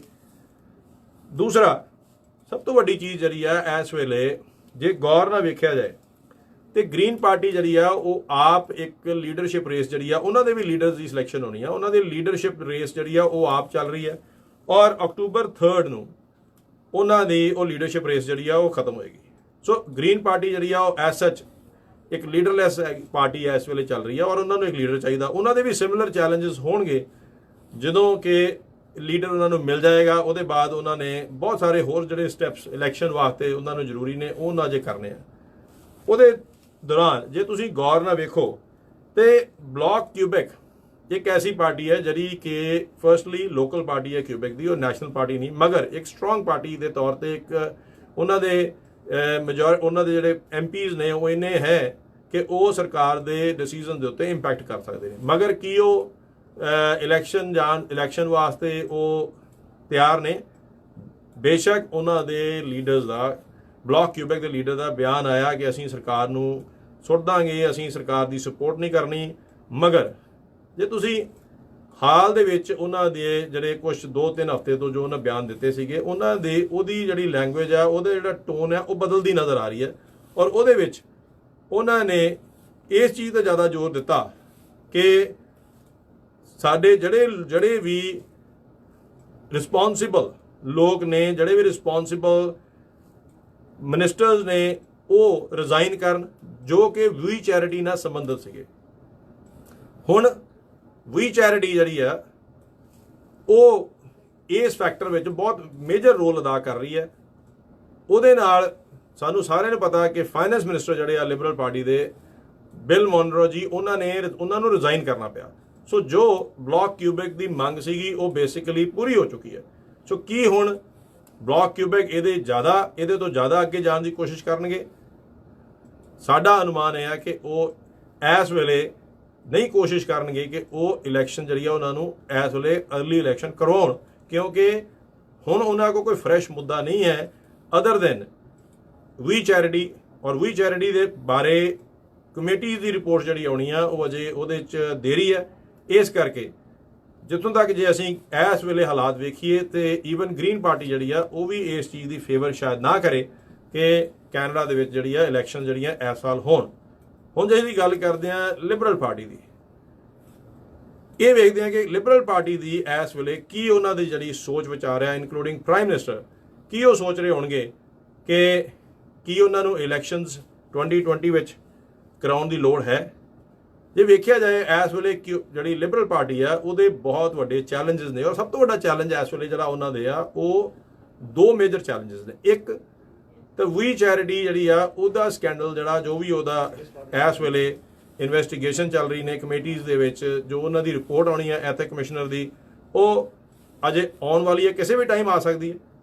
ਉਹਦਾ ਰਿਜ਼ਲਟ ਕੀ ਆਉਣਾ ਆ, ਉਹਦੀ ਪ੍ਰਤੀਕਿਰਿਆ ਕੀ ਹੋਏਗੀ ਔਰ ਉਹਦਾ ਕੀ ਉਹਦੇ ਚੋਂ ਨਿਕਲ ਕੇ ਆਏਗਾ ਅਗੇਂਸਟ ਲਿਬਰਲ, ਖਾਸ ਤੌਰ ਤੇ ਪ੍ਰਧਾਨ ਮੰਤਰੀ ਦੀ ਇਨਵੋਲਵਮੈਂਟ, ਉਹ ਅਜੇ ਬਹੁਤ ਵੱਡਾ ਸਵਾਲਿਆ ਨਿਸ਼ਾਨ ਆ। ਉਹਦੇ ਉੱਤੇ ਅਜੇ ਤੱਕ ਡਿਸੀਜਨ ਨਹੀਂ ਮਿਲਿਆ। ਔਰ ਇਹ ਵੀ ਇੱਕ ਉਹਨਾਂ ਦੀ ਬਹੁਤ ਵੱਡੀ ਚਿੰਤਾ ਆ ਕਿ ਉਹ ਐਥਿਕ ਕਮਿਸ਼ਨਰ ਦੀ ਰਿਪੋਰਟ ਆਉਣ ਦੇ ਬਾਅਦ ਜਾਂ ਜਿਹੜੀਆਂ ਦੂਸਰੀ ਕਮੇਟੀਜ਼ ਉਹਦੇ 'ਚ ਲੱਗੀਆਂ ਹੋਈਆਂ ਨੇ ਉਹਨਾਂ ਦੇ ਬਾਅਦ ਉਹਨਾਂ ਉੱਤੇ ਕੀ, ਉਹਨਾਂ ਦੀ ਪਪੂਲੈਰਿਟੀ ਉੱਤੇ ਕੀ ਅਸਰ ਹੋਏਗਾ, ਪ੍ਰਾਈਮ ਮਿਨਿਸਟਰ ਦੇ ਉੱਤੇ ਕੀ ਅਸਰ ਹੋਏਗਾ, ਉਸ ਅਜੇ ਰਿਪੋਰਟ ਦੇ ਬਾਅਦ ਪਤਾ ਲੱਗੇਗਾ। ਸਭ ਤੋਂ ਵੱਡਾ ਚੈਲੰਜ ਉਹ ਇਹ ਹੈ ਕਿ ਉਹਨਾਂ ਕੋਲ ਕੋਈ ਕੇਪੇਬਲ ਫਾਈਨੈਂਸ ਮਿਨਿਸਟਰ ਨਹੀਂ ਹੈਗਾ। ਔਰ ਇਸ ਵੇਲੇ ਚਾਹੇ ਤੁਸੀਂ ਕੋਵਿਡ ਚੋਂ ਬਾਹਰ ਨਿਕਲਣਾ ਹੈ, ਚਾਹੇ ਤੁਸੀਂ ਕੋਵਿਡ ਦੀ ਰਿਲੀਫ ਦੇਣੇ ਹੈ, ਚਾਹੇ ਤੁਸੀਂ ਕੰਟਰੀ ਨੂੰ ਵਾਪਸ ਇਕੋਨਮੀ ਦੇ ਰੇਲ ਦੇ ਰਸਤੇ ਤੇ ਚਲਾਉਣਾ ਆ, ਤੁਹਾਨੂੰ ਇੱਕ ਬਹੁਤ ਵਧੀਆ ਫਾਈਨੈਂਸ ਮਿਨਿਸਟਰ ਦੀ ਲੋੜ ਹੈ। ਔਰ ਅਫਸੋਸ ਦੀ ਗੱਲ ਇਹ ਹੈ ਕਿ ਬਿਲ ਮੋਨਰੋ ਸਾਹਿਬ ਦੇ ਜਾਣ ਦੇ ਬਾਅਦ ਕੋਈ ਕੇਪੇਬਲ ਫਾਈਨੈਂਸ ਮਿਨਿਸਟਰ ਨਹੀਂ ਹੈ। ਬੇਸਿਕਲੀ ਬੇਸ਼ੱਕ ਕ੍ਰਿਸਟੀਆ ਫਰੀਲੈਂਡ ਜਿਹੜੇ ਡਿਪਟੀ ਪ੍ਰਾਈਮ ਮਿਨਿਸਟਰ ਸੀਗੇ ਉਹਨਾਂ ਨੂੰ ਇਹ ਜ਼ਿੰਮੇਵਾਰੀ ਦਿੱਤੀ ਗਈ ਹੈ, ਮਗਰ ਸਾਨੂੰ ਸਾਰਿਆਂ ਨੂੰ ਇਹ ਪਤਾ ਆ ਕਿ ਉਹਨਾਂ ਦੀ ਬੇਸ਼ੱਕ ਫੋਰਨ ਮਿਨਿਸਟਰੀ ਦੇ ਵਿੱਚ, ਹੋਰ ਚੀਜ਼ਾਂ ਦੇ ਵਿੱਚ, ਨਾਫਟਾ ਦੇ ਵਿੱਚ ਉਹਨਾਂ ਦੀ ਮਹਾਰੀਅਤ ਹਾਸਲ ਉਹਨਾਂ ਨੂੰ ਹੈ, ਬੜੇ ਕੇਪੇਬਲ ਮਿਨਿਸਟਰ ਨੇ, ਮਗਰ ਉਹ ਕੇਪੇਬਲ ਫਾਈਨੈਂਸ ਮਿਨਿਸਟਰ ਨਹੀਂ ਹੈਗੇ। ਸੋ ਉਹਦੇ ਕਰਕੇ ਲਿਬਰਲ ਪਾਰਟੀ ਜਿਹੜੀ ਆ ਉਹ ਇਸ ਲੜਾਈ ਦੇ ਨਾਲ ਵੀ ਲੜ ਰਹੀ ਹੈ, ਕਿਉਂਕਿ ਉਹਨਾਂ ਨੂੰ ਫਾਈਨੈਂਸ ਮਿਨਿਸਟਰ ਦੀ ਲੋੜ ਹੈ, ਉਹਨਾਂ ਕੋਲ ਫਾਈਨੈਂਸ ਮਿਨਿਸਟਰ ਹੈ ਨਹੀਂ। ਵੀ ਚੈਰਿਟੀ ਦੀ ਅਜੇ ਐਥਿਕ ਕਮਿਸ਼ਨਰ ਦੀ ਰਿਪੋਰਟ ਨਹੀਂ ਆਈ। ਸੋ ਇਹ ਉਹਨਾਂ ਲਈ ਬੇਸਿਕਲੀ ਵੱਡੇ ਚੈਲੰਜ ਜਿਹੜੇ ਆ ਬਣੇ ਹੋਏ ਆ। ਨਾਲ ਹੀ ਜੇ ਵੇਖਿਆ ਜਾਏ ਜੋ ਪੋਲ ਰਿਜ਼ਲਟਸ ਆ ਰਹੇ ਆ, ਪੋਲ ਰਿਜ਼ਲਟਸ ਦੇ ਵਿੱਚ ਇਸ ਵੇਲੇ ਲਿਬਰਲ ਪਾਰਟੀ ਜਿਹੜੀ ਆ ਉਹਨੂੰ 7 ਤੋਂ 8 ਪੁਆਇੰਟਸ ਦਾ ਐਡਵਾਂਟੇਜ ਦਿਖਾਇਆ ਜਾ ਰਿਹਾ। ਹੋ ਸਕਦਾ ਕੁਝ ਪੋਲਸ ਜਿਹੜੀਆਂ ਨੇ ਉਹਨਾਂ ਦੇ ਵਿੱਚ ਉਹ ਗੈਪ ਘੱਟ ਹੋਏ, ਹੋ ਸਕਦਾ ਐਡਵਾਂਟੇਜ ਜਿਹੜਾ ਆ ਕਿਤੇ ਉਹ ਇਸ ਵੇਲੇ ਥੋੜਾ ਲਿਬਰਲ ਨੂੰ ਮਿਲੇ, ਹੋ ਸਕਦਾ ਕਿ ਕੱਲ ਨੂੰ ਪੋਲ ਜਿਹੜੀਆਂ ਨੇ ਉਹ ਕੰਜ਼ਰਵੇਟਿਵ ਦੇ ਫੇਵਰ 'ਚ ਜਾਣ ਲੱਗ ਪੈਣ ਜਾਂ ਗੈਪ ਕਲੋਜ਼ ਹੋਣ ਲੱਗ ਪਏ ਤਾਂ ਔਰ ਕੀ ਇਹ ਇੱਕ ਫਿਰ ਚੈਲੰਜ ਬਣਿਆ ਰਹੇਗਾ ਕਿ ਜੇ ਕੈਨੇਡੀਅਨਸ 2020 ਦੇ ਵਿੱਚ ਇਲੈਕਸ਼ਨ ਵਾਸਤੇ ਜਾਂਦੇ ਨੇ ਕਿ ਉਹ ਮੈਜੋਰਿਟੀ ਗਵਰਨਮੈਂਟ ਲਿਬਰਲ ਬਣਾ ਸਕੇਗਾ। ਸੋ ਇਹ ਇੱਕ ਬਹੁਤ ਵੱਡਾ ਹੋਰ ਕੁਐਸਚਨ ਹੈ ਜਿਹਦਾ ਇਸ ਵੇਲੇ ਪੋਲਸ ਉੱਤੇ ਅਸਰ ਜਿਹੜਾ ਆ ਉਹ ਤਦ ਨਜ਼ਰ ਆਏਗਾ ਜਦੋਂ ਕਿ ਵੀ ਚੈਰਿਟੀ ਦੀ ਐਥਿਕ ਕਮਿਸ਼ਨਰ ਦੀ ਰਿਪੋਰਟ ਬਾਹਰ ਆਉਂਦੀ ਹੈ। ਸੋ ਇਹ ਸਾਰੇ ਚੀਜ਼ਾਂ ਇਸ ਤਰੀਕੇ ਵੱਲ ਨੂੰ ਜਾ ਰਹੀਆਂ ਨੇ ਕਿ ਇਸ ਟਾਈਮ ਕਿਸੇ ਵੀ ਪਾਰਟੀ ਨੂੰ ਇਲੈਕਸ਼ਨ ਕਰਾਉਣਾ ਜਿਹੜਾ ਆ ਉਹ ਸੂਟ ਨਹੀਂ ਕਰਦਾ, ਇਨਕਲੂਡਿੰਗ ਲਿਬਰਲ ਪਾਰਟੀ, ਕਿਉਂਕਿ ਉਹਨਾਂ ਕੋਲ ਬਹੁਤ ਵੱਡੇ ਐਸੇ ਚੈਲੰਜਸ ਨੇ। ਅਜੇ ਉਹਨਾਂ ਨੇ ਬਜਟ ਜਿਹੜਾ ਫਾਲ ਦਾ ਬਜਟ ਆ ਉਹ ਪੇਸ਼ ਕਰਨਾ ਆ, ਥਰੋਨ ਸਪੀਚ ਹੋਣੀ ਹੈ, ਔਰ ਸਭ ਤੋਂ ਵੱਡਾ ਹੁਣ ਅਸੀਂ ਇਹ ਵੇਖੀਏ ਕਿ ਜਿਹੜਾ ਚੈਲੰਜ ਹੈਗਾ ਇਸ ਵੇਲੇ ਉਹ ਤਾਂ ਸਾਰੀਆਂ ਪਾਰਟੀਆਂ ਕੋਲ ਫੰਡ ਨਹੀਂ ਹੈਗੇ। ਲਿਬਰਲ ਪਾਰਟੀ ਜਿਹੜੀ ਆ ਉਹਨਾਂ ਕੋਲ COVID-19 ਦਾ ਰਿਲੀਫ ਔਰ ਉਹਦੇ ਵਿੱਚੋਂ ਕੰਟਰੀ ਨੂੰ ਬਾਹਰ ਕੱਢਣ ਦੀ ਬਹੁਤ ਵੱਡੀ ਜ਼ਿੰਮੇਵਾਰੀ ਹੈ, ਜਿਹਨਾਂ ਉਹਨਾਂ ਕੋਲ ਕਾਬਲ ਕੋਈ ਫਾਈਨੈਂਸ ਮਿਨਿਸਟਰ ਨਹੀਂ ਹੈਗਾ। ਉਹਨਾਂ ਦੀ ਉੱਤੇ ਵੀ ਚੈਰਿਟੀ ਦਾ ਬਹੁਤ ਵੱਡਾ ਅਜੇ ਉਹ ਦਬਦਬਾ ਵੀ ਬਣਿਆ ਹੋਇਆ। ਉਹਦੀ ਰਿਪੋਰਟ ਦਾ ਵੀ ਡਰ ਹੈ ਕਿ ਉਹਦੀ ਐਥਿਕ ਕਮਿਸ਼ਨਰ ਦੀ ਜਿਹੜੀ ਰਿਪੋਰਟ ਆਏਗੀ ਉਹ ਕਿਵੇਂ ਦੀ ਆਏਗੀ। ਮਗਰ ਨਾਲ ਹੀ ਹੁਣ ਇਹ ਤਾਂ ਸਾਰੇ ਚੀਜ਼ਾਂ ਜਿਹੜੀਆਂ ਨੇ ਇਹ ਹਾਲਾਤ ਇਹ ਇੰਡੀਕੇਟ ਕਰਦੇ ਨੇ ਕਿ ਕੋਈ ਵੀ ਪਾਰਟੀ ਜਿਹੜੀ ਆ ਉਹ ਇਲੈਕਸ਼ਨ ਵੱਲ ਜਾਣ ਨੂੰ ਨਜ਼ਰ ਨਹੀਂ ਆ ਰਹੀ ਇੰਟਰਸਟਿਡ। ਕੰਜ਼ਰਵੇਟਿਵ ਪਾਰਟੀ ਦੇ ਲੀਡਰ ਨਵੇਂ ਨੇ, ਮਗਰ ਹੁਣ ਇੱਥੇ ਇੱਕ ਕੁੰਡੀ ਜਿਹੜੀ ਆ ਉਹ ਇਹ ਕੁੰਡੀ ਇਹ ਹੈ ਜੋ ਸਾਨੂੰ ਸੋਚਣ ਦੀ ਲੋੜ ਹੈ ਐਜ਼ ਕੈਨੇਡੀਅਨਸ। ਔਰ ਉਹ ਕੁੰਡੀ ਕੀ ਹੈ? ਇਸ ਵੇਲੇ US ਵਿੱਚ 3 ਨਵੰਬਰ ਨੂੰ ਇਲੈਕਸ਼ਨ ਹੋਣ ਜਾ ਰਹੀਆਂ ਨੇ। ਉਹਦਾ ਜੇ ਅਸੀਂ ਗੌਰ ਨਾਲ ਧਿਆਨ ਰੱਖੀਏ ਤੇ US ਵਿੱਚ ਡੋਨਲਡ ਟਰੰਪ ਐਜ਼ ਪ੍ਰੈਜ਼ੀਡੈਂਟ ਦਾ ਐਡਵਾਂਟੇਜ ਜੇ ਕਿਸੇ ਨੂੰ ਹੈ ਕੈਨੇਡਾ ਦੇ ਵਿੱਚ ਉਹ ਹੈਗਾ ਲਿਬਰਲ ਸਰਕਾਰ ਨੂੰ, ਐਜ਼ ਪ੍ਰਧਾਨ ਮੰਤਰੀ ਜਸਟਿਨ ਟਰੂਡੋ ਨੂੰ, ਕਿਉਂਕਿ ਕੈਨੇਡੀਅਨ ਜਿਹੜੇ ਨੇ ਉਹ ਹਮੇਸ਼ਾ ਆਪਣੇ ਕੈਨੇਡਾ ਔਰ US ਦੀ ਕੰਪੈਰੀਜ਼ਨ ਹੁੰਦਾ ਹੈ ਕਿ ਕੈਨੇਡਾ ਦੇ ਵਿੱਚ ਕਿਵੇਂ ਦੀ ਗਵਰਨੈਂਸ ਚੱਲ ਰਹੀ ਆ, US ਵਿੱਚ ਕਿਵੇਂ ਦੀ ਸਰਕਾਰ ਚੱਲ ਰਹੀ ਆ। ਔਰ ਸਾਨੂੰ ਇਹ ਪਤਾ ਹੈ ਕਿ ਜਿਹੜਾ ਐਡਵਾਂਟੇਜ ਆ, ਕਿਉਂਕਿ ਪ੍ਰੈਜ਼ੀਡੈਂਟ ਡੋਨਲਡ ਟਰੰਪ ਦੀ ਜੋ ਕੋਵਿਡ ਦੀ ਖਾਸ ਤੌਰ ਤੇ ਪਰਫਾਰਮੈਂਸ ਰਹੀ ਹੈ ਜਾਂ ਹੋਰ ਚੀਜ਼ਾਂ ਦੀ ਰਹੀ ਹੈ, ਉਹਦੇ ਮੁਤਾਬਿਕ ਕੈਨੇਡਾ ਔਰ ਲਿਬਰਲ ਸਰਕਾਰ ਨੇ ਬਹੁਤ ਵਧੀਆ ਕੰਮ ਕੀਤਾ। ਸੋ ਕੰਪੈਰੀਜ਼ਨ ਜਿਹੜਾ ਆ ਉਹ ਹੈਗਾ ਡੋਨਲਡ ਟਰੰਪ ਦੀ ਪਰਫਾਰਮੈਂਸ ਦੇ ਨਾਲ। ਤਾਂ ਉਹ ਐਡਵਾਂਟੇਜ ਜਿਹੜਾ ਆ ਉਹ ਲਿਬਰਲ ਸਰਕਾਰ ਕੋ ਇਸ ਵੇਲੇ ਹੈ, ਜਸਟਿਨ ਟਰੂਡੋ ਕੋ ਉਸ ਪਰਫਾਰਮੈਂਸ ਦਾ ਐਡਵਾਂਟੇਜ ਹੈ। ਮਗਰ 3 ਨਵੰਬਰ ਨੂੰ ਜਿਵੇਂ ਪੋਲ ਇੰਡੀਕੇਟ ਕਰ ਰਹੀਆਂ ਨੇ, ਜੇ ਡੋਨਲਡ ਟਰੰਪ ਪ੍ਰੈਜ਼ੀਡੈਂਟ ਦੁਬਾਰਾ ਨਹੀਂ ਬਣਦੇ ਫਿਰ ਲਿਬਰਲ ਸਰਕਾਰ ਦੇ ਉੱਤੇ ਕੀ ਅਸਰ ਹੋਏਗਾ, ਫਿਰ ਜਸਟਿਨ ਟਰੂਡੋ ਦੇ ਉੱਤੇ ਕੀ ਅਸਰ ਹੋਏਗਾ, ਇਹ ਗੌਰ ਕਰਨ ਦੀ ਲੋੜ ਹੈ। ਜੇ ਉੱਥੇ ਡੋਨਲਡ ਟਰੰਪ ਨਹੀਂ ਆਉਂਦੇ ਤੇ ਜਨਵਰੀ ਦੇ ਵਿੱਚ ਉੱਥੇ ਨਵੇਂ ਪ੍ਰੈਜ਼ੀਡੈਂਟ ਜਿਹੜੇ ਆ ਉਹ ਆਉਣਗੇ। ਔਰ ਅਗਰ ਨਵੇਂ ਪ੍ਰੈਜ਼ੀਡੈਂਟ ਜਿਹੜੇ ਆਉਂਦੇ ਆ, ਇੱਕ ਨਵਾਂ ਚੈਲੰਜ ਹੋਏਗਾ ਲਿਬਰਲ ਗਵਰਨਮੈਂਟ ਲਈ, ਪ੍ਰਧਾਨ ਮੰਤਰੀ ਲਈ, ਕਿ ਉਹਨਾਂ ਨਾਲ ਤੁਸੀਂ ਕਿਵੇਂ ਰਿਲੇਸ਼ਨਸ਼ਿਪ ਬਣਾਉਣੇ ਆ। ਉਹਨਾਂ ਦੀ ਪਰਫਾਰਮੈਂਸ ਜੋ ਹੈ ਇਸ ਵੇਲੇ ਕੰਪੈਰੀਜ਼ਨ ਡੋਨਲਡ ਟਰੰਪ ਔਰ ਲਿਬਰਲ ਖਾਸ ਤੌਰ ਤੇ ਪ੍ਰਧਾਨ ਮੰਤਰੀ ਦਾ ਕੀਤਾ ਜਾਂਦਾ ਹੈ, ਜਿਹਦਾ ਐਡਵਾਂਟੇਜ ਜਸਟਿਨ ਟਰੂਡੋ ਸਾਹਿਬ ਨੂੰ ਮਿਲਦਾ। ਕੀ ਉਹ ਐਡਵਾਂਟੇਜ ਡੋਨਲਡ ਟਰੰਪ ਦੇ ਹਟਣ ਨਾਲ ਉਹ ਐਡਵਾਂਟੇਜ ਰਹੇਗਾ? ਸੋ ਇਹ ਇੱਕ ਸਵਾਲ ਹੈ। ਦੂਸਰਾ ਸਵਾਲ ਇਹ ਹੈ ਕਿ ਕੰਜ਼ਰਵੇਟਿਵ ਪਾਰਟੀ ਜਿਹੜੀ ਕਿ ਮੇਜਰ ਪਾਰਟੀ ਆਪੋਜੀਸ਼ਨ ਪਾਰਟੀ ਹੈ, ਉਹਦੇ ਜਿਹੜੇ ਲੀਡਰ ਬਣ ਚੁੱਕੇ ਨੇ ਐਰਨ ਓਟੋਲ, ਉਹਨਾਂ ਦੀ ਕੰਪੈਰੀਜ਼ਨ ਵਰਸਸ ਜਿਹੜੇ ਕੰਜ਼ਰਵੇਟਿਵ ਪਾਰਟੀ ਦੇ ਪਹਿਲੇ ਲੀਡਰ ਸੀਗੇ ਐਂਡਰਿਊ ਸ਼ਿਓਰ, ਸਾਨੂੰ ਇਹ ਪਤਾ ਲੱਗ ਚੁੱਕਿਆ ਹੈ ਕਿ ਉਹ ਐਂਡਰਿਊ ਸ਼ਿਓਰ ਨਾਲੋਂ ਜ਼ਿਆਦਾ ਸਮਾਰਟ ਨੇ ਔਰ ਜ਼ਿਆਦਾ ਫਰੈਂਡਲੀ ਨੇ। ਉਹਦਾ ਐਡਵਾਂਟੇਜ ਕਿਹਨੂੰ ਹੈਗਾ? ਉਹਦਾ ਐਡਵਾਂਟੇਜ ਹੈ ਕੰਜ਼ਰਵੇਟਿਵਸ ਨੂੰ। ਉਹਨਾਂ ਦੇ ਜਿਉਂ-ਜਿਉਂ ਪੋਪੂਲੈਰਿਟੀ ਵਧੀ ਗਈ, ਜਿੰਨਾ ਉਹਨਾਂ ਨੂੰ ਟਾਈਮ ਮਿਲਦਾ ਗਿਆ, ਓਨਾ ਹੀ ਖਤਰਾ ਜਿਹੜਾ ਆ ਉਹ ਲਿਬਰਲ ਸਰਕਾਰ ਲਈ ਹੈ। ਦੂਸਰੇ ਪਾਸੇ ਜਿੰਨਾ ਉਹ ਫੰਡ ਹੋਰ ਰੇਜ਼ ਕਰਦੇ ਰਹੇ, ਜਿੰਨਾ ਉਹ ਜ਼ਿਆਦਾ ਵੀ ਚੈਰਿਟੀ ਨੂੰ ਲੈ ਕੇ ਉਹ ਲਿਬਰਲ ਸਰਕਾਰ ਨੂੰ ਚੈਲੰਜ ਦਿੰਦੇ ਰਹੇ, ਓਨਾ ਹੀ ਜਿਹੜਾ ਖਤਰਾ ਹੈ ਉਹ ਲਿਬਰਲ ਸਰਕਾਰ ਲਈ ਹੈ।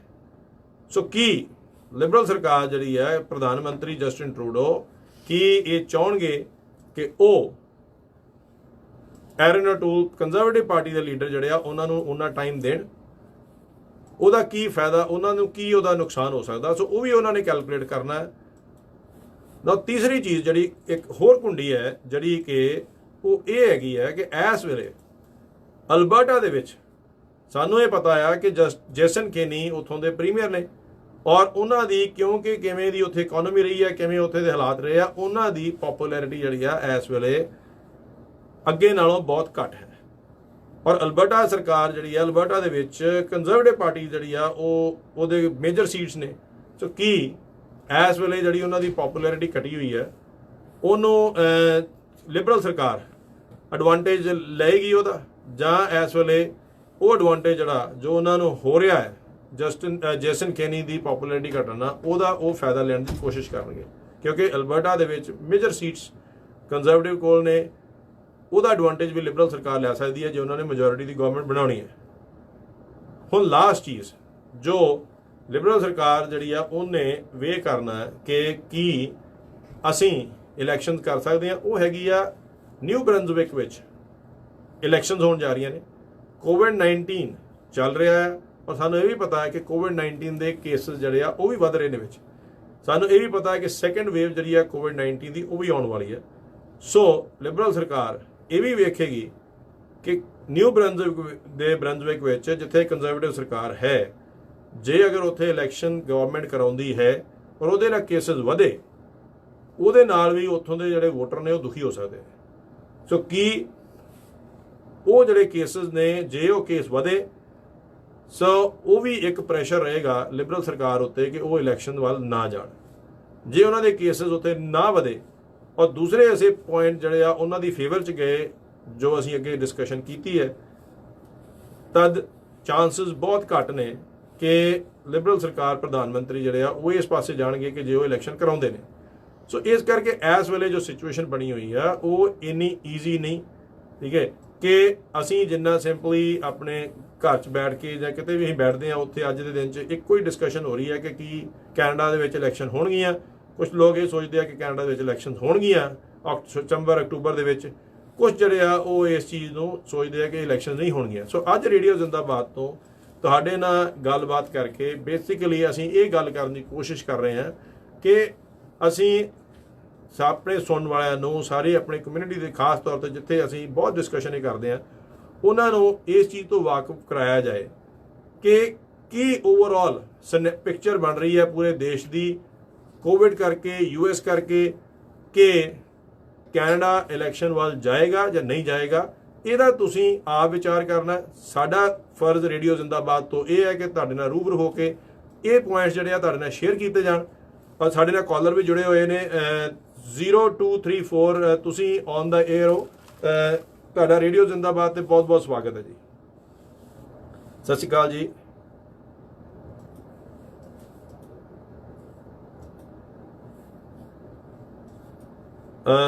ਵਿਕਰਮ ਜੀ, ਬਹੁਤ ਬਹੁਤ ਧੰਨਵਾਦ, ਤੁਸੀਂ ਕਾਲ ਕੀਤੀ ਆ, ਰੇਡੀਓ ਜ਼ਿੰਦਾਬਾਦ ਤੇ ਆਏ ਹੋ। ਔਰ ਤੁਹਾਡਾ ਕੁਐਸਚਨ ਜਿਹੜਾ ਆ ਉਹ ਬਹੁਤ ਹੀ ਵਾਜਬ ਕੁਐਸਚਨ ਹੈ ਔਰ ਇਹ ਵੀ ਇੱਕ ਮੇਜਰ ਕੁਐਸਚਨ ਹੈ ਕਿ ਜੋ ਤੁਸੀਂ ਪੁੱਛਿਆ ਹੈ ਕਿ ਕੀ ਕੰਮਕਾਰ ਜਿਹੜੇ ਆ ਉਹ ਵੀ ਵਧਣਗੇ ਜਾਂ ਕੰਮਕਾਰ ਵੀ ਇਸੇ ਤਰ੍ਹਾਂ ਰਹਿਣਗੇ।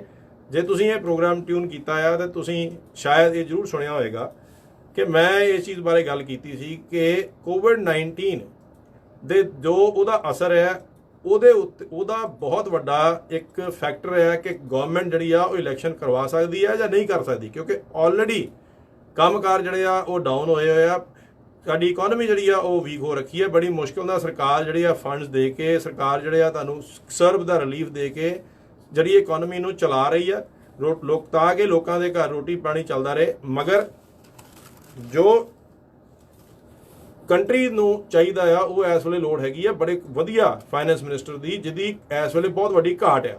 ਔਰ ਇਹ ਵੇਖਣਾ ਪਏਗਾ ਕਿ ਹੁਣ ਜਿਹੜਾ ਅਕਤੂਬਰ ਦੇ ਵਿੱਚ, ਸਪਟੰਬਰ ਐਂਡ ਦੇ ਵਿੱਚ ਜਾਂ ਅਕਤੂਬਰ 'ਚ ਜੋ ਬਜਟ ਜਾਂ ਜੋ ਪ੍ਰਾਈਮ ਮਿਨਿਸਟਰ ਨੇ ਪਾਰਲੀਮੈਂਟ ਵਿੱਚ ਦੱਸਣਾ ਹੈ ਕਿ ਸਾਡੇ ਹਾਲਾਤ ਇਕਨੋਮਿਕਲੀ ਕੀ ਆ, ਸਾਡੇ ਪੈਸੇ ਦੇ ਕੀ ਹਾਲਾਤ ਨੇ, ਉੱਥੋਂ ਪਤਾ ਲੱਗੇਗਾ ਕਿ ਆਉਣ ਵਾਲੇ ਟਾਈਮ ਦੇ ਵਿੱਚ ਸਾਡਾ ਫਾਈਨੈਂਸ਼ੀਅਲੀ ਅਸੀਂ ਇਕਨੋਮਿਕਲੀ ਬੈਟਰ ਹੁੰਨੇ ਆ ਜਾਂ ਅਸੀਂ ਇਸੇ ਤਰ੍ਹਾਂ ਰਵਾਂਗੇ ਜਾਂ ਹੋ ਸਕਦਾ ਇਹਦੇ ਨਾਲ ਵੀ ਅਸੀਂ ਘਾਟੇ ਜਾਈਏ। ਸੋ ਇਹ ਤੁਹਾਨੂੰ ਅਕਤੂਬਰ ਜਾ ਕੇ ਕਲੀਅਰ ਹੋਏਗਾ। ਇਸ ਵੇਲੇ ਜੋ ਹਾਲਾਤ ਨੇ ਉਹ ਸਿਰਫ ਇਸ ਵੇਲੇ ਸਰਵਾਈਵਲ ਦੇ ਹਾਲਾਤ ਨੇ। ਇਕਨੋਮੀ ਜਿਹੜੀ ਆ ਥੱਲੇ ਜਾ ਰਹੀ ਹੈ, ਡੈਟ ਵਧ ਰਿਹਾ।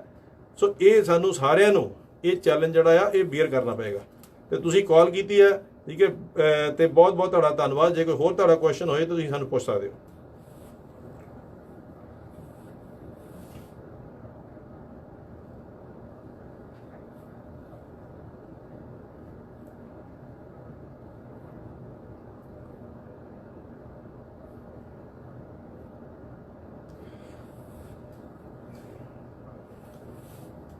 ਵਿਕਰਮ ਜੀ, ਤੁਸੀਂ ਬਿਲਕੁਲ ਸਹੀ ਸਵਾਲ ਕੀਤਾ ਆ। ਜੋ ਤੁਹਾਡੀ ਵਾਰੀ ਹੈ ਉਹ ਇਹੀ ਹੈ ਕਿ ਵੇਖੋ ਹਾਲਾਤ ਐਸੇ ਬਣਦੇ ਜਾ ਰਹੇ ਨੇ ਕਿ ਤੁਸੀਂ ਟਰੱਕ ਚਲਾਉਂਦੇ ਹੋ, ਤੁਸੀਂ ਦੱਸਿਆ, ਔਰ ਤੁਸੀਂ 8-9 ਹਜ਼ਾਰ ਡਾਲਰ ਬਣਾ ਕੇ ਵੀ ਇੱਕ ਘਰ ਜਿਹੜਾ ਉਹਨੂੰ ਅਫੋਰਡ ਨਹੀਂ ਕਰ ਸਕਦੇ। ਇਹ ਚੈਲੰਜ ਜਿਹੜਾ ਆ ਰੋਟੀ ਕੱਪੜੇ ਔਰ ਮਕਾਨ ਦਾ, ਇਹ ਇਸ ਵੇਲੇ ਜੋ ਹਾਲਾਤ ਨੇ ਉਹਦੇ 'ਚ ਬਣਿਆ ਹੋਇਆ।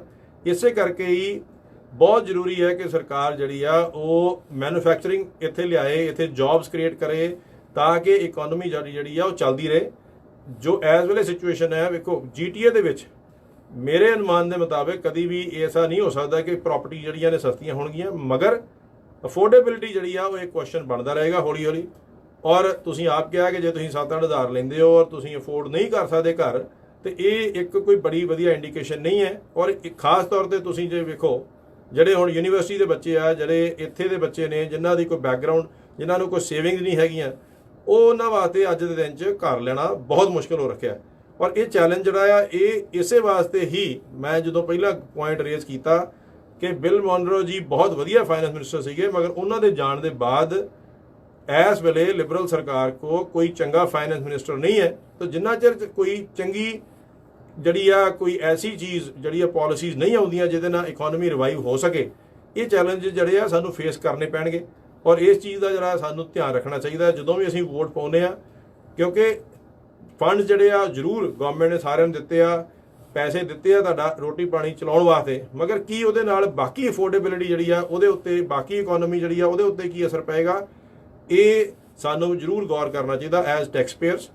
ਤੇ ਤੁਸੀਂ ਬਹੁਤ ਵਧੀਆ ਕੁਐਸਚਨ ਰੇਜ਼ ਕੀਤੇ ਨੇ, ਤੇ ਬਹੁਤ ਬਹੁਤ ਧੰਨਵਾਦ ਤੁਹਾਡਾ, ਤੇ ਥੈਂਕ ਯੂ। ਹਾਂਜੀ, ਮੈਂ ਸਟੂਡੀਓ ਦਾ ਨੰਬਰ ਜਿਹੜਾ ਆ ਫੇਰ ਦਿੰਦਾ 416 620 1778। ਔਰ ਤੁਸੀਂ ਇਸੇ ਤਰ੍ਹਾਂ ਰੇਡੀਓ ਜ਼ਿੰਦਾਬਾਦ ਨਾਲ ਜੁੜੇ ਰਹੋ। ਅਸੀਂ ਜਿਹੜੀ ਅੱਜ ਦਾ ਟੌਪਿਕ ਜਿਹੜਾ ਮੇਨ ਡਿਸਕਸ ਕਰ ਰਹੇ ਹਾਂ ਉਹ ਇਹ ਕਰ ਰਹੇ ਹਾਂ ਕਿ ਕੀ ਪਾਰਟੀ ਜਿਹੜੀਆਂ ਨੇ, ਮੇਨ ਪਾਰਟੀ ਜਿਹੜੀਆਂ ਕੈਨੇਡਾ ਦੇ ਵਿੱਚ ਹੈਗੀਆਂ, ਜਾਂ ਕੈਨੇਡਾ ਦੀ ਜਿਹੜੀ ਗਵਰਨਮੈਂਟ ਹੈਗੀ ਆ, ਸਾਡੇ ਪ੍ਰਧਾਨ ਮੰਤਰੀ ਜਸਟਿਨ ਟਰੂਡੋ, ਕੀ ਉਹ ਇਲੈਕਸ਼ਨ ਕਰਵਾਉਣਗੇ? ਜੇ ਕਰਵਾਉਣਗੇ ਤੇ ਕੀ ਉਹਨਾਂ ਦਾ ਸੋਚ ਵਿਚਾਰ ਹੋਏਗਾ, ਔਰ ਜੇ ਉਹ ਇਲੈਕਸ਼ਨ ਨਹੀਂ ਹੁੰਦੀਆਂ ਤੇ ਤਦ ਕੀ ਸੋਚ ਵਿਚਾਰ ਹੈ। ਸੋ ਇਹ ਇੱਕ ਮੇਜਰ ਚੈਲੰਜ ਹੈ ਇਸ ਵੇਲੇ ਜੋ ਹਾਲਾਤ ਬਣਦੇ ਜਾ ਰਹੇ ਨੇ। ਇਸ ਵੇਲੇ ਜਿੱਥੋਂ ਤੱਕ ਅੱਜ ਦੀ ਸਿਚੁਏਸ਼ਨ ਆ, ਰੇਡੀਓ ਜ਼ਿੰਦਾਬਾਦ ਦਾ ਅਨੁਮਾਨ ਇਹ ਹੈ ਕਿ ਇਲੈਕਸ਼ਨ ਹੋਣ ਦੇ ਚਾਂਸਸ ਬਹੁਤ ਘੱਟ ਨੇ। ਔਰ ਖਾਸ ਤੌਰ ਤੇ ਅਗਰ ਜਿਹੜੇ US ਪ੍ਰੈਜ਼ੀਡੈਂਟ ਜਿਹੜੇ ਨੇ ਡੋਨਲਡ ਟਰੰਪ, ਅਗਰ ਉਹ ਵਾਪਸ ਆ ਜਾਂਦੇ ਨੇ, ਸੋ ਚਾਂਸਸ ਜਿਹੜੇ ਆ ਬਿਲਕੁਲ ਜ਼ੀਰੋ ਨੇ ਕਿ ਕੈਨੇਡਾ ਦੇ ਵਿੱਚ ਅਰਲੀ ਇਲੈਕਸ਼ਨਸ ਹੋਣ। ਹਾਂ, ਹੁਣ ਇੱਕ ਨਵਾਂ ਜਿਹੜਾ ਮੋੜ ਜੋ ਮੈਂ ਤੁਹਾਡੇ ਨਾਲ ਸ਼ੇਅਰ ਕਰਨ ਜਾ ਰਿਹਾ, ਜੋ ਸਾਨੂੰ ਐਜ਼ ਅ ਕਮਿਊਨਿਟੀ ਜ਼ਰੂਰ ਅੰਡਰਸਟੈਂਡ ਕਰਨ ਦੀ ਲੋੜ ਆ ਕਿ ਜੇ ਇਲੈਕਸ਼ਨ ਇਸ ਸਾਲ ਨਹੀਂ ਹੁੰਦੇ, ਸੋ 2022 ਦੇ ਵਿੱਚ ਜੇ ਸਾਡੀ ਪ੍ਰੋਵਿੰਸ਼ੀਅਲ ਸਰਕਾਰ, ਡਗ ਫੋਰਡ ਦੀ ਸਰਕਾਰ ਜਿਹੜੀ ਆ, ਉਹਨਾਂ ਨੂੰ ਇਸ ਚੀਜ਼ ਦਾ ਕੀ ਅਸਰ ਹੈ। ਇਸ ਵੇਲੇ ਡਗ ਫੋਰਡ ਬਹੁਤ ਵਧੀਆ ਪਰਫਾਰਮ ਕਰ ਰਹੇ ਨੇ, ਉਹਨਾਂ ਦੀ ਟੀਮ ਬਹੁਤ ਵਧੀਆ ਪਰਫਾਰਮ ਕਰ ਰਹੀ ਹੈ। ਸੋ ਕੀ ਐਸਾ ਹੋ ਸਕਦਾ ਕਿ ਡਗ ਫੋਰਡ ਜੀ ਆਪਣਾ ਦੁਬਾਰਾ ਸਰਕਾਰ ਬਣਾਉਣ ਵਿੱਚ ਆਪਣੇ ਇਸ ਪਪੂਲੈਰਿਟੀ ਦਾ ਐਡਵਾਂਟੇਜ ਲੈ ਸਕਣ? ਜ਼ਰੂਰ ਲੈਣਗੇ। ਬਹੁਤ ਚਾਂਸਸ ਨੇ ਕਿ ਹੋ ਸਕਦਾ ਉਹਨਾਂ ਨੂੰ ਜੇ ਪਪੂਲੈਰਿਟੀ ਉਹਨਾਂ ਦੀ ਐਵੇਂ ਬਣੀ ਰਹੀ ਤਾਂ ਉਹ 2021 ਅਗਲੇ ਸਾਲ ਅਰਲੀ ਇਲੈਕਸ਼ਨ ਕਰਵਾ ਸਕਦੇ ਨੇ। ਔਰ ਜੇ ਉਹਨਾਂ ਨੇ ਇਲੈਕਸ਼ਨ ਕਰਾਉਣੀਆਂ ਨੇ, ਇਸ ਵੇਲੇ ਬਹੁਤ ਖਾਸ ontario ਲਈ, ਸਾਡੀ ਕਮਿਊਨਿਟੀ ਲਈ ਇੱਕ ਬੜਾ ਚੈਲੰਜਿੰਗ ਟਾਈਮ ਹੈ ਪੋਲੀਟੀਕਲੀ ਸਮਝਣ ਵਾਸਤੇ। ਫੈਡਰਲ ਦੇ ਵਿੱਚ ਲਿਬਰਲ ਸਰਕਾਰ ਹੈ, ਔਰ ਸਾਨੂੰ ਇਹ ਪਤਾ ਹੈ ਕਿ ਲਿਬਰਲ ਸਰਕਾਰ ਔਰ ਡਗ ਫੋਰਡ ਸਰਕਾਰ ਦੋਵੇਂ, ਚਾਹੇ ਉਹ ਲਿਬਰਲ ਹੈ ਉਹ ਕੰਜ਼ਰਵੇਟਿਵ ਸਰਕਾਰ ਹੈ, ਮਗਰ COVID-19 ਵਿੱਚ ਦੋਨਾਂ ਸਰਕਾਰਾਂ ਨੇ ਇੱਕ ਦੂਜੇ ਨਾਲ ਮਿਲ ਕੇ ਬਹੁਤ ਵਧੀਆ ਕੰਮ ਕੀਤਾ। ਉਹਨਾਂ ਦਾ ਰਿਲੇਸ਼ਨਸ਼ਿਪ ਬਹੁਤ ਵਧੀਆ ਬਣਿਆ। ਮਗਰ ਕੀ ਉਹ relationship Doug Ford as premier ontario ਉਹ ਖਰਾਬ ਕਰਨ ਦੀ ਕੋਸ਼ਿਸ਼ ਕਰਨਗੇ? ਇਹਦੇ ਬਾਰੇ ਅਸੀਂ ਗੱਲ ਕਰਾਂਗੇ। ਸਾਡੇ ਨਾਲ ਐਕਚੁਅਲੀ ਕਾਲਰ ਸਾਡੇ ਜੁੜ ਚੁੱਕੇ ਨੇ। ਹਰਕੀਰਤ ਜੀ, ਤੁਸੀਂ ਔਨ 에ਅਰ ਹੋ ਰੇਡੀਓ ਜ਼ਿੰਦਾਬਾਦ ਤੇ ਕਾਲ ਕਰਨ ਲਈ ਬਹੁਤ ਬਹੁਤ ਸਵਾਗਤ। ਤੁਸੀਂ ਆਪਣੇ ਵਿਚਾਰ ਜ਼ਰੂਰ ਰੱਖੋ। ਹਾਂਜੀ ਹਰਕੀਰਤ ਜੀ, ਤੁਸੀਂ ਔਨ 에ਅਰ ਹੋ। ਬਿਲਕੁਲ ਠੀਕ ਹੈ ਜੀ, ਬਹੁਤ ਬਹੁਤ ਧੰਨਵਾਦ, ਤੁਸੀਂ ਕਾਲ ਕੀਤੀ।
ਯਾ ਹਰਕੀਰਤ ਜੀ, ਜਿਵੇਂ ਤੁਹਾਡਾ ਕੁਐਸਚਨ ਹੈ ਮੈਂ ਸਾਰੇ ਸੁਣਨ ਵਾਲਿਆਂ ਨਾਲ ਸ਼ੇਅਰ ਕਰਨਾ ਚਾਹੁੰਦਾ। ਵੇਖੋ ਤੁਹਾਡਾ ਵੈਲਿਡ ਕੁਐਸਚਨ ਹੈ ਕਿ ਕੀ ਜੋ ਸਾਡੇ ਅੱਗੇ ਹੀ ਇਕਨੋਮੀ ਦੇ ਹਾਲਾਤ ਅਗਰ ਐਸੇ ਹੈ ਤਾਂ ਕੀ ਅਸੀਂ ਇੱਕ ਹੋਰ ਇਲੈਕਸ਼ਨ ਜਿਹੜੀ ਅਫੋਰਡ ਕਰ ਸਕਦੇ ਹਾਂ। ਵੇਖੋ ਅੱਗੇ ਵੀ ਇਹ ਗੱਲ ਕੀਤੀ ਹੈ, ਜਦੋਂ ਡਿਸੀਜਨ ਬਣਾਉਣਾ ਪੈਂਦਾ ਆ ਉਹ ਤੁਸੀਂ ਜਾਂ ਮੈਂ ਨਹੀਂ ਡਿਸੀਜਨ ਬਣਾਉਣੇ ਆ ਸਰਕਾਰਾਂ ਨੇ। ਔਰ ਇਹ ਫੈਕਟਰ ਇੱਕ ਬੜਾ ਮੇਜਰ ਫੈਕਟਰ ਆ, ਕਿਉਂਕਿ ਅਗਰ ਰੂਲਿੰਗ ਪਾਰਟੀ ਜਿਹੜੀ ਆ ਲਿਬਰਲ ਗਵਰਨਮੈਂਟ ਜੇ ਅਗਰ ਇਹ ਫੈਕਟਰ ਨਹੀਂ ਕੰਸੀਡਰ ਕਰਦੀ ਤੇ ਬੇਸ਼ੱਕ ਬਹੁਤ ਚੰਗਾ ਕੰਮ ਹੋਇਆ ਆ। ਕੋਵਿਡ ਦੇ ਵਿੱਚ ਸਰਵ ਦਿੱਤਾ ਗਿਆ, ਹੋਰ ਰਿਲੀਫ ਦਿੱਤੇ ਗਏ ਨੇ, ਮਗਰ ਇਹ ਵੀ ਕਿਤੇ ਨਾ ਕਿਤੇ ਫੈਕਟਰ ਜਿਹੜਾ ਹੈ ਕੈਨੇਡੀਅਨਸ ਨੂੰ ਤੰਗ ਕਰ ਸਕਦਾ ਕਿ ਜੋ ਇਹ ਸੋਚਣਗੇ ਕਿ ਹੁਣ ਗਵਰਨਮੈਂਟ ਨੇ ਅਗਰ ਇਲੈਕਸ਼ਨ ਕਰਾਈ ਹੈ ਸਾਡੇ ਤੇ ਹੋਰ ਖਰਚਾ ਜਿਹੜਾ ਵਧਾਤਾ। ਇਸੇ ਕਰਕੇ ਮੈਂ ਅੱਗੇ ਦੱਸ ਚੁੱਕਿਆ ਹਾਂ ਕਿ ਮੈਨੂੰ ਨਹੀਂ ਲੱਗਦਾ, ਜੋ ਰੇਡੀਓ ਜ਼ਿੰਦਾਬਾਦ ਦਾ ਅਨੁਮਾਨ ਇਹ ਹੈ ਕਿ ਚਾਂਸਸ ਬਹੁਤ ਘੱਟ ਨੇ ਕਿ ਕੈਨੇਡਾ ਇਸ ਸਾਲ ਇਲੈਕਸ਼ਨ ਲਈ ਜਾਏਗਾ। ਅਸੀਂ ਅੱਗੇ ਹੋਰ ਬਾਕੀ ਸਿਨੈਰੀਓ ਜਿਹੜੇ ਗੱਲ ਕਰ ਰਹੇ ਹਾਂ, ਤੁਸੀਂ ਆਫ ਦਾ ਏਅਰ ਜਿਹੜਾ ਆ ਜ਼ਰੂਰ ਸੁਣ ਸਕਦੇ ਹੋ। ਹੋਰ ਮੈਂ ਅੱਗੇ ਜਿਹੜੀ ਗੱਲ ਕਰਨ ਦੀ ਕੋਸ਼ਿਸ਼ ਕਰ ਰਿਹਾ, ਤੁਸੀਂ ਕਾਲ ਕੀਤੀ, ਬਹੁਤ ਬਹੁਤ ਧੰਨਵਾਦ, ਠੀਕ ਹੈ। ਤੇ ਅੱਗੇ ਜਿਹੜੀ ਇਹ ਗੱਲ ਕਰਨ ਦੀ ਕੋਸ਼ਿਸ਼ ਕਰ ਰਹੇ ਹਾਂ ਉਹ ਇਹ ਗੱਲ ਕਰ ਰਹੇ ਹਾਂ ਕਿ ਹੁਣ ਅੰਟੈਰੀਓ ਦਾ ਜੋ ਸਿਨੈਰੀਓ ਕੀ ਡਗ ਫੋਰਡ ਸਾਹਿਬ ਅਫੋਰਡ ਕਰਨਗੇ ਕਿ ਉਹ ਜੇਕਰ ਫੈਡਰਲ ਇਲੈਕਸ਼ਨ ਹੁਣ ਹੁੰਦੀ ਆ ਉਹਨਾਂ ਦੀ ਇਲੈਕਸ਼ਨ ਤੋਂ ਪਹਿਲਾਂ ਤੇ ਉਹ ਫੈਡਰਲ ਗਵਰਨਮੈਂਟ ਨੂੰ ਅਪੋਜ਼ ਕਰਨਗੇ। ਚਾਂਸਸ ਜਿਹੜੇ ਆ ਸਾਡਾ ਅਨੁਮਾਨ ਇਹ ਹੈ ਕਿ ਬਹੁਤ ਘੱਟ ਨੇ, ਕਿਉਂਕਿ ਉਹਨਾਂ ਜੇ ਡਗ ਫੋਰਡ ਸਾਹਿਬ ਨੇ ਦੁਬਾਰਾ ਇਲੈਕਸ਼ਨ ਜਿੱਤਣੀ ਆ ਸੋ ਦੇ ਕੈਨੋਟ ਅਫੋਰਡ ਕਿ ਉਹ ਲਿਬਰਲ ਗਵਰਨਮੈਂਟ ਜਿਹੜੀ ਫੈਡਰਲ 'ਚ ਬੈਠੀ ਆ ਉਹਨੂੰ ਅਪੋਜ਼ ਕਰਨ, ਉਹ ਜਾਂ ਉਹਨਾਂ ਦੀ ਟੀਮ।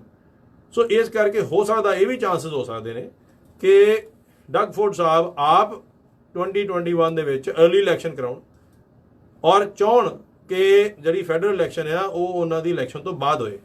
ਇਸ ਚੀਜ਼ ਦਾ ਉਹਨਾਂ ਨੂੰ ਐਡਵਾਂਟੇਜ ਹੈ। ਸੋ ਇਸ ਕਰਕੇ ਬਹੁਤ ਸਾਰੇ ਗੇਮ ਜਿਹੜੀ ਆ ਉਹ ਪੋਲੀਟੀਕਲ ਗੇਮ ਜਿਹੜੀ ਆ ਉਹ ਚੱਲ ਰਹੀ ਆ। ਅਸੀਂ ਇਹ ਗੌਰ ਕਰਨਾ ਹੈ ਕਿ ਅਸੀਂ ਉਸ ਸਾਰੀਆਂ ਚੀਜ਼ਾਂ ਨੂੰ ਯਾਦ ਰੱਖ ਕੇ, ਉਹਨਾਂ ਸਾਰਿਆਂ ਦਾ ਧਿਆਨ ਰੱਖ ਕੇ ਫਿਰ ਜਿਹੜਾ ਆ ਉਹ ਆਪਣਾ ਡਿਸਕਸ਼ਨਸ ਕਰੀਏ। ਰੇਡੀਓ ਜ਼ਿੰਦਾਬਾਦ ਤੋਂ ਇਹ ਪੁਆਇੰਟ ਅੱਜ ਦਾ ਇਹ ਜਿਹੜਾ ਟੌਪਿਕ ਅਸੀਂ ਡਿਸਕਸ ਕੀਤਾ ਕਿ ਕੀ ਕੈਨੇਡਾ ਜਿਹੜਾ ਆ ਉਹ 2020 ਵਿੱਚ ਇਲੈਕਸ਼ਨ ਲਈ ਜਾਏਗਾ। ਸੋ ਇਹ ਸਾਰੇ ਸਰੋਤਿਆਂ ਲਈ ਬੇਸਿਕਲੀ ਉਹਨਾਂ ਨੂੰ ਇਹ ਸਾਰੇ ਪੁਆਇੰਟ ਦੱਸਣ ਦਾ ਮਤਲਬ ਇਹ ਹੈ ਕਿ ਤੁਸੀਂ ਸਿਰਫ ਇੱਕੋ ਸੋਚ ਦੇ ਨਾਲ ਕਿ ਇਲੈਕਸ਼ਨ ਹੋਏਗੀ ਜਾਂ ਨਹੀਂ ਹੋਏਗੀ ਉਹਦੇ ਉੱਤੇ ਨਾ ਨਿਰਭਰ ਰਹੋ। ਤੁਹਾਨੂੰ ਜਾਣਕਾਰੀ ਦਿੱਤੀ ਜਾਏ ਕਿ ਪੂਰੇ ਕੈਨੇਡਾ ਦੇ ਹਾਲਾਤ ਜਿਹੜੇ ਆ, ਪੋਲਿਟਿਕਸ ਦੇ ਹਾਲਾਤ ਜਿਹੜੇ ਆ, ਚਾਹੇ ਉਹ ਅਲਬਰਟਾ 'ਚ ਸੀਨ ਆ, ਚਾਹੇ ਉਹ US ਦੀ ਇਲੈਕਸ਼ਨ ਹੈਗੀਆਂ, ਚਾਹੇ ਨਿਊ ਬ੍ਰੈਂਜ਼ਵਿਕ ਆ, ਚਾਹੇ ਨਵੇਂ ਕੰਜ਼ਰਵੇਟਿਵ ਲੀਡਰ ਬਣੇ ਨੇ, ਉਹਨਾਂ ਦੇ ਚੈਲੰਜਸ ਨੇ। ਇਹ ਸਾਰਾ ਸੋਚ ਵਿਚਾਰ ਕਰਕੇ ਸਾਨੂੰ ਕੈਨੇਡਾ ਦੀ ਪੋਲਿਟਿਕਸ ਜਿਹੜੀ ਆ ਉਹਨੂੰ ਸਮਝਣ ਦਾ ਜ਼ਿਆਦਾ ਫਾਇਦਾ ਹੋਏਗਾ। ਸੋ ਇਵੇਂ ਹੀ ਰੇਡੀਓ ਜ਼ਿੰਦਾਬਾਦ ਤੋਂ ਹਰ ਟਾਈਮ ਕੋਈ ਨਾ ਕੋਈ ਟੌਪਿਕਸ ਲੈ ਕੇ ਤੁਹਾਡੇ ਸੁਣਨ ਵਾਲਿਆਂ ਦੇ ਸਾਰਿਆਂ ਦੀ ਜਾਣਕਾਰੀ 'ਚ ਵਾਧਾ ਪਾਉਣ ਲਈ ਇਹ ਅਟੈਂਪਟ ਜਿਹੜਾ ਆ ਇਹ ਜਾਰੀ ਰਹੇਗਾ। ਔਰ ਹੁਣ ਸਾਨੂੰ ਇੱਕ ਕਮਰਸ਼ੀਅਲ ਬ੍ਰੇਕ ਲੈਣ ਦਾ ਇਸ਼ਾਰਾ ਹੋ ਗਿਆ ਔਰ ਇਹਦੇ ਬਾਅਦ ਜਿਹੜਾ ਸਾਡਾ ਅਗਲਾ ਟੌਪਿਕ ਹੋਏਗਾ ਉੱਥੇ ਜਾਣ ਤੋਂ ਪਹਿਲਾਂ ਮੈਂ ਇੱਕ ਫਾਈਨਲ ਕਮੈਂਟ ਦੇਣਾ ਚਾਹੁੰਦਾ ਕਿ ਅੱਜ ਦੇ ਦਿਨ 'ਚ ਰੇਡੀਓ ਜ਼ਿੰਦਾਬਾਦ ਤੋਂ ਮੇਰਾ ਜਿਹੜਾ ਅਨੁਮਾਨ ਹੈ ਇਹ ਹੈ ਕਿ ਇਸ ਵੇਲੇ 2020 ਦੇ ਵਿੱਚ ਕੈਨੇਡਾ ਦੇ ਇਲੈਕਸ਼ਨ 'ਚ ਜਾਣ ਦੇ ਚਾਂਸਸ ਜਿਹੜੇ ਨੇ ਬਹੁਤ ਘੱਟ ਨੇ। ਸੋ 99.9% ਇਲੈਕਸ਼ਨ ਜਿਹੜੀਆਂ ਨੇ ਉਹ ਇਸ ਸਾਲ ਨਹੀਂ ਹੋਣਗੀਆਂ। ਸੋ ਹੁਣ ਅਸੀਂ ਬ੍ਰੇਕ ਤੇ ਜਾਂਦੇ ਹਾਂ। ਬ੍ਰੇਕ ਦੇ ਬਾਅਦ ਤੁਹਾਡੇ ਨਾਲ ਵਾਪਸ ਜੁੜਾਂਗੇ ਮੇਨ ਮੁੱਦਾ ਲੈ ਕੇ। ਅਗਲਾ ਮੁੱਦਾ ਇਹ ਹੈ ਜੋ ਹਰ ਮਾਂ-ਬਾਪ ਦੀ ਚਿੰਤਾ ਬਣਿਆ ਹੋਇਆ ਔਰ ਉਹ ਹੈ ਕਿ ਬੈਕ ਟੂ ਸਕੂਲ। ਟਿਊਜ਼ਡੇ ਨੂੰ ਸਾਰੇ ਬੱਚਿਆਂ ਨੇ ਬੈਕ ਟੂ ਸਕੂਲ ਜਾਣਾ ਆ। ਅੰਟੈਰੀਓ ਦੇ ਵਿੱਚ ਗਵਰਨਮੈਂਟ ਨੇ ਬਹੁਤ ਸਾਰੇ ਅਨਾਉਂਸਮੈਂਟਸ ਕੀਤੀਆਂ ਨੇ, ਬਹੁਤ ਸਾਰਾ ਫੰਡ ਅਲਾਟ ਕੀਤਾ। ਕੀ ਉਹ ਫੰਡ ਜਿਹੜਾ ਉਹ ਸਫੀਸ਼ੀਐਂਟ ਆ?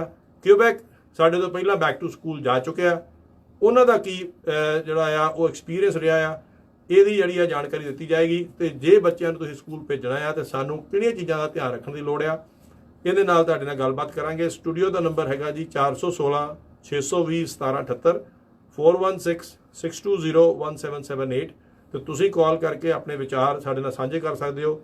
ਇਸੇ ਤਰ੍ਹਾਂ ਸੁਣਦੇ ਰਹੋ ਰੇਡੀਓ ਜ਼ਿੰਦਾਬਾਦ। ਤੁਹਾਡੇ ਨਾਲ ਜੁੜਦੇ ਹਾਂ ਇੱਕ ਕਮਰਸ਼ੀਅਲ ਬ੍ਰੇਕ ਦੇ ਬਾਅਦ। ਧੰਨਵਾਦ। ਕਰਨਾ ਬਣਦੀ ਆ, ਲੋੜ ਵੀ ਹੈਗੀ। ਚੰਗਾ ਏਜੰਟ, ਵਧੀਆ service, the best rates, up to 80% discounts on car insurance. ਗੱਲ ਕੀ auto, home, life, trucking fleets and non-fleets, disability, group benefits, ਕਿੱਦਾਂ ਦੀ ਵੀ ਕਵਰੇਜ ਲਵੋ। ਆਰਮਰ ਚੇਤੇ ਰੱਖੋ, Armor Insurance is partners with leading Canadian insurance companies. 24/7 online quotes 2-3 ਮਿੰਟਾਂ ਵਿੱਚ ਲਵੋ। Armor Insurance Brokers 905452 5127 905 452 5127। Ontario ਦੇ ਸਕੂਲਾਂ ਨੂੰ ਸੁਰੱਖਿਅਤ ਤਰੀਕੇ ਨਾਲ ਦੁਬਾਰਾ ਖੋਲ੍ਹਣ ਵਿੱਚ ਅਸੀਂ ਸਾਰਿਆਂ ਨੇ ਭੂਮਿਕਾ ਨਿਭਾਉਣੀ ਹੈ। ਇਸ ਕਰਕੇ ਓਨਟਾਰੀਓ ਸਰਕਾਰ ਨੇ ਸਾਡੇ ਬੱਚਿਆਂ ਨੂੰ ਸੁਰੱਖਿਅਤ ਰੱਖਣ ਵਾਸਤੇ ਇੱਕ ਵਿਆਪਕ ਯੋਜਨਾ ਵਿਕਸਿਤ ਕਰਨ ਲਈ ਡਾਕਟਰਾਂ, ਸਿਹਤ ਅਧਿਕਾਰੀਆਂ, ਸਕੂਲ ਬੋਰਡਾਂ ਅਤੇ ਸਿੱਖਿਅਕਾਂ ਨਾਲ ਕੰਮ ਕੀਤਾ। ਇਕੱਠੇ ਕੰਮ ਕਰਦੇ ਹੋਏ ਸਾਡੀ ਯੋਜਨਾ ਵਿੱਚ ਸਰੀਰਕ ਦੂਰੀ ਰੱਖਣਾ, ਸਕੂਲਾਂ ਵਿੱਚ ਵਧੇਰੇ ਨਰਸਾਂ ਲਗਾਉਣਾ, ਮਾਸਕ ਪਾਉਣਾ, ਜ਼ਿਆਦਾ ਸਫਾਈ, ਹੈਂਡ ਸੈਨੀਟਾਈਜ਼ੇਸ਼ਨ, ਵਿਦਿਆਰਥੀਆਂ ਅਤੇ ਸਕੂਲ ਦੇ ਸਟਾਫ ਦੀ ਭਲਾਈ ਨੂੰ ਯਕੀਨੀ ਬਣਾਉਣ ਲਈ ਹੋਰ ਉਪਾਅ ਸ਼ਾਮਿਲ ਹਨ। ਜ਼ਿਆਦਾ ਜਾਣਕਾਰੀ ਲਈ ontario.ca/reopening schools ਤੇ ਜਾਓ। ontario ਸਰਕਾਰ ਦੁਆਰਾ ਭੁਗਤਾਨ ਕੀਤਾ ਗਿਆ। ਨੀ ਮੈਂ ਕੰਮ ਧੰਦੇ ਸਾਰੇ ਛੱਡ ਕੇ ਤੇਰੀ ਮੰਗਦਾ ਲੈ ਲਾ ਨਾਪ ਜੋ ਮੇਰੇ ਦਿਲ ਵਿੱਚ ਧੜਕ ਰਿਹਾ ਮੈਨੂੰ ਬਿਲਕੁਲ ਸੁਣਦਾ ਸਾਫ਼ ਜੋ ਮੇਰੇ ਦਿਲ ਵਿੱਚ ਧੜਕ ਰਿਹਾ ਮੈਨੂੰ ਬਿਲਕੁਲ ਸੁਣਦਾ ਸਾਫ਼।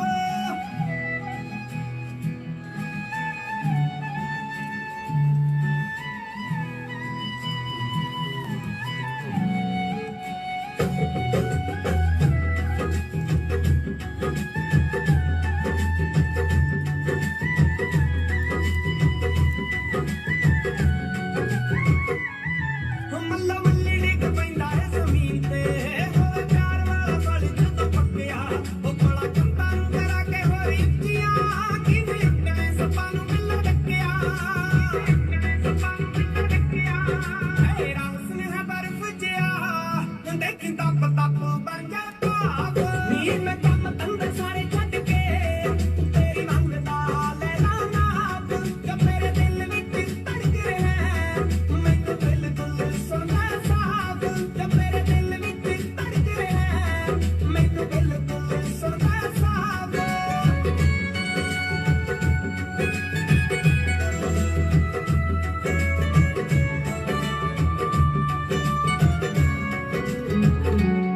ਹੋ ਮਿੱਠੇ ਪਾਣੀਆਂ ਦਾ ਕੁੜੀਏ ਤੂੰ ਜਾਣੀ ਤੂੰ ਮਾਰਦੀ ਜਵਾਨੀ ਸਾਡੇ ਹੋਈ ਚੰਨ ਚੜਿਆ ਨਾ ਇੰਨਾ ਕਦੇ ਗੁਜਾਰੀ ਹੋ ਤੈਨੂੰ ਉੱਚਾ ਨੀਵਾਂ ਹੋਵੇ ਬੋਲਿਆ ਸਾਡੀ ਗਲਤੀ ਮੋਤੀ ਮਾਫ ਨੀ ਮੈਂ ਕੰਮ ਧੰਦੇ ਸਾਰੇ ਛੱਡ ਕੇ ਤੇਰੀ ਮੰਗਦਾ ਲੈ ਲਾ ਨਾਪ ਜੋ ਮੇਰੇ ਦਿਲ ਵਿੱਚ ਧੜਕ ਰਿਹਾ ਮੈਨੂੰ ਬਿਲਕੁਲ ਸੁਣਦਾ ਸਾਫ਼ ਜੋ ਮੇਰੇ ਦਿਲ ਵਿੱਚ ਧੜਕ ਰਿਹਾ ਮੈਨੂੰ ਬਿਲਕੁਲ ਸੁਣਦਾ ਸਾਫ਼।